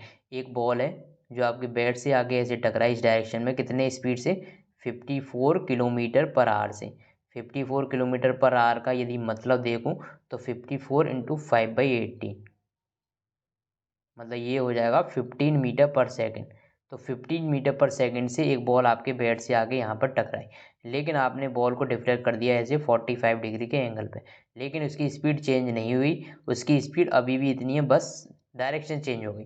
तो इनिशियल वेलोसिटी बताओ इसकी, initial velocity, initial U initial, या फिर मैं इसको नाम दे दूँ initial velocity V I equals to कितनी है, -15 I cap. 15 metre per second है लेकिन इस डायरेक्शन में, तो मैंने माइनस आई कैप। अब फाइनल वेलोसिटी की यदि मैं बात करूँ तो फाइनल वेलोसिटी 45 डिग्री डिफ्लेक्शन के बाद ये रही। तो फाइनल वेलोसिटी के दो कंपोनेंट करने पड़ेंगे, ये 45 है तो ये वाला कंपोनेंट आएगा 45/√2। क्यों आएगा, क्योंकि सॉरी 15/√2, क्योंकि 15 कॉस थीटा और कॉस 45 की वैल्यू होती है 1/√2। ऐसे इसका वाई वाला कंपोनेंट आएगा 15 साइन 45, तो साइन 45 की रूट भी वैल्यू भी 1/√2 होती है। तो यहाँ से फाइनल वेलोसिटी यदि आप लिखना चाहोगे तो वो आएगी -15/2 आई कैप प्लस 15/√2 जे कैप। क्या यही दो वेलोसिटी आएंगी? यही दो वेलोसिटी आएंगी। इनिशियल वेलोसिटी ये आ गई, फाइनल वेलोसिटी ये आ गई। इनिशियल वेलोसिटी ये आ गई, फाइनल वेलोसिटी ये आ गई। आपसे वैल्यू क्या पूछी गई है? इम्पल्स की। इम्पल्स वो क्या होता है? एफ इंटू टी, और इसी को मैं further P F minus P I लिख देता हूँ। Rate of change in momentum is equals to impulse, sorry rate of change नहीं, rate of change of momentum तो फोर्स हो जाता है, लेकिन change in momentum is impulse, या फिर एफ इंटू टी। तो मैं P into F, P final मतलब फाइनल मोमेंटम, तो फाइनल मोमेंटम में लिखूंगा M into B final. V final कितना है? 15/√2 आई प्लस 15/√2 जे, यही है, माइनस इनिशियल मोमेंटम मतलब मास इंटू इसका इनिशियल मोमेंटम कितना है? -15 आई कैप, यही है। अब मैं ये सारी चीज़ें हटा देता हूँ, तो मेरे पास में जो वैल्यू आएगी वो क्या कहलाएगी? क्या आप मुझे बताओगे? एम ले लेता हूँ कॉमन, ठीक है। आई वाली टर्म एक साथ ले लेता हूँ, तो आई वाली टर्म यहाँ से मैं 15 भी कॉमन ले लूँ। मास तो आपको दे ही रखा है 0.15, मैं पूरी इक्वेशन से 15 भी कॉमन ले लेता हूँ, ऊपर से सब जगह से 15 कॉमन आ रहा है। अभी देखो इसमें क्या बचेगा, इसमें क्या बचेगा? ये तो पॉजिटिव हो जाएगा, तो इसको मैं एक बार लिख देता हूँ आपके लिए पूरा, 1/√2 आई प्लस 1/√2 जे, ये हो जाएगा पॉजिटिव, तो ये हो जाएगा पॉजिटिव 1 हो जाएगा, सब ये बचा। इसको मैं फर्दर इधर लिखूँ आपके लिए, तो 0.15 इंटू 15, आई वाली टर्म एक साथ लिखूँ, आई वाली ये आई वाली टर्म ही है, ये हो जाएगी 1 माइनस 1/√2 प्लस 1/√2 जे, यही बची। भाई इसका मैग्नीट्यूड चाहिए मुझे, तो मैग्नीट्यूड इम्पल्स में आपको मैग्नीट्यूड चाहिए, इम्पल्स का मैग्नीट्यूड पूछ रहा है। ये डायरेक्शन के साथ पूछता तो ये आंसर हो जाएगा, लेकिन मैग्नीट्यूड पूछ रहा हो तो ये तो आपस में मल्टीप्लाई कर देना। ये कितने आएंगे? 225, क्योंकि ये 15 का स्क्वायर मैंने यदि मैं इसको हटा के नीचे 100 कर दूं तो ये 15 का स्क्वायर होगा, 15 का स्क्वायर होता है 225, तो ये पॉइंट इसके बाद लग जाएगा। और इसका जो अंदर आएगा आंसर, तो 1/√2 की वैल्यू कितनी होती है? 1.414, तो इसको आप सिंप्लीफाई करके जो भी वैल्यू हो उसका स्क्वायर प्लस ये वाली वैल्यू का स्क्वायर, यहाँ से बस आप आंसर निकाल दो इसका, यहाँ से सिर्फ और सिर्फ जो आंसर आएगा वो निकाल देना, तो ये आपका आंसर हो जाएगा, ठीक है। इसको मैं और फर्दर सिंप्लीफाई कर दूँ तो 2 ये हो जाएगा, इसको मैं a² minus 2ab plus b² मतलब इसका स्क्वायर प्लस इसका square, a² minus 2ab plus b² इसका स्क्वायर और ये इसका स्क्वायर। इस तरह से आप इसको सॉल्व कर लेना, जो भी आंसर होगा वो इम्पल्स का आपका फाइनल आंसर हो जाएगा, कोई दिक्कत वाली बात नहीं है। या तो इसमें √2 की वैल्यू 1.414 पुट करके आप आंसर निकाल देना, आपका जो भी आंसर आएगा इसकी जगह भी 1.414, बस यही इसका आंसर है। अच्छा, इसका एक फॉर्मूला भी अपन डेराइव कर सकते हैं, फॉर्मूला भी आपको डेराइव करना है, मैं आपको बताता हूँ उसका कैसे डेराइव करोगे। आप इनिशियल वेलोसिटी u मान लेना, फाइनल वेलोसिटी आपको पता ही है, यदि ये थीटा एंगल पे डिफ्लेक्ट होता है तो एक वेलोसिटी आएगी इधर u cos थीटा और एक वेलोसिटी आएगी इधर u sin थीटा, तो आपको डेराइव करना है ये। यहाँ पे p final minus p initial करना होता है इम्पल्स के लिए, तो p फाइनल मतलब m तो हर जगह से कॉमन आ जाएगा, m तो कॉमन ले लेना m, लेकिन फाइनल वेलोसिटी है कितनी? u cos theta i cap plus u sin theta j cap, यही है final velocity minus initial velocity, ये रही कितनी? u माइनस आई कैप, समझ गए ना आप कैसे आए हैं? तो यहाँ से m u cos थीटा, आई वाली टर्म यदि मैं एक साथ लूँ तो ये हो जाएगा u cos theta plus u plus ये कितना है? u sin थीटा जे कैप। बस यहाँ से अपने को देखो ये सारी चीज़ें हैं, अब आपको √a² प्लस b² मतलब इस वाली होल टर्म का स्क्वायर प्लस इस वाली होल टर्म का स्क्वायर, ये दोनों ऐड कर देना, मतलब दोनों को स्क्वायर करके ऐड कर देना है।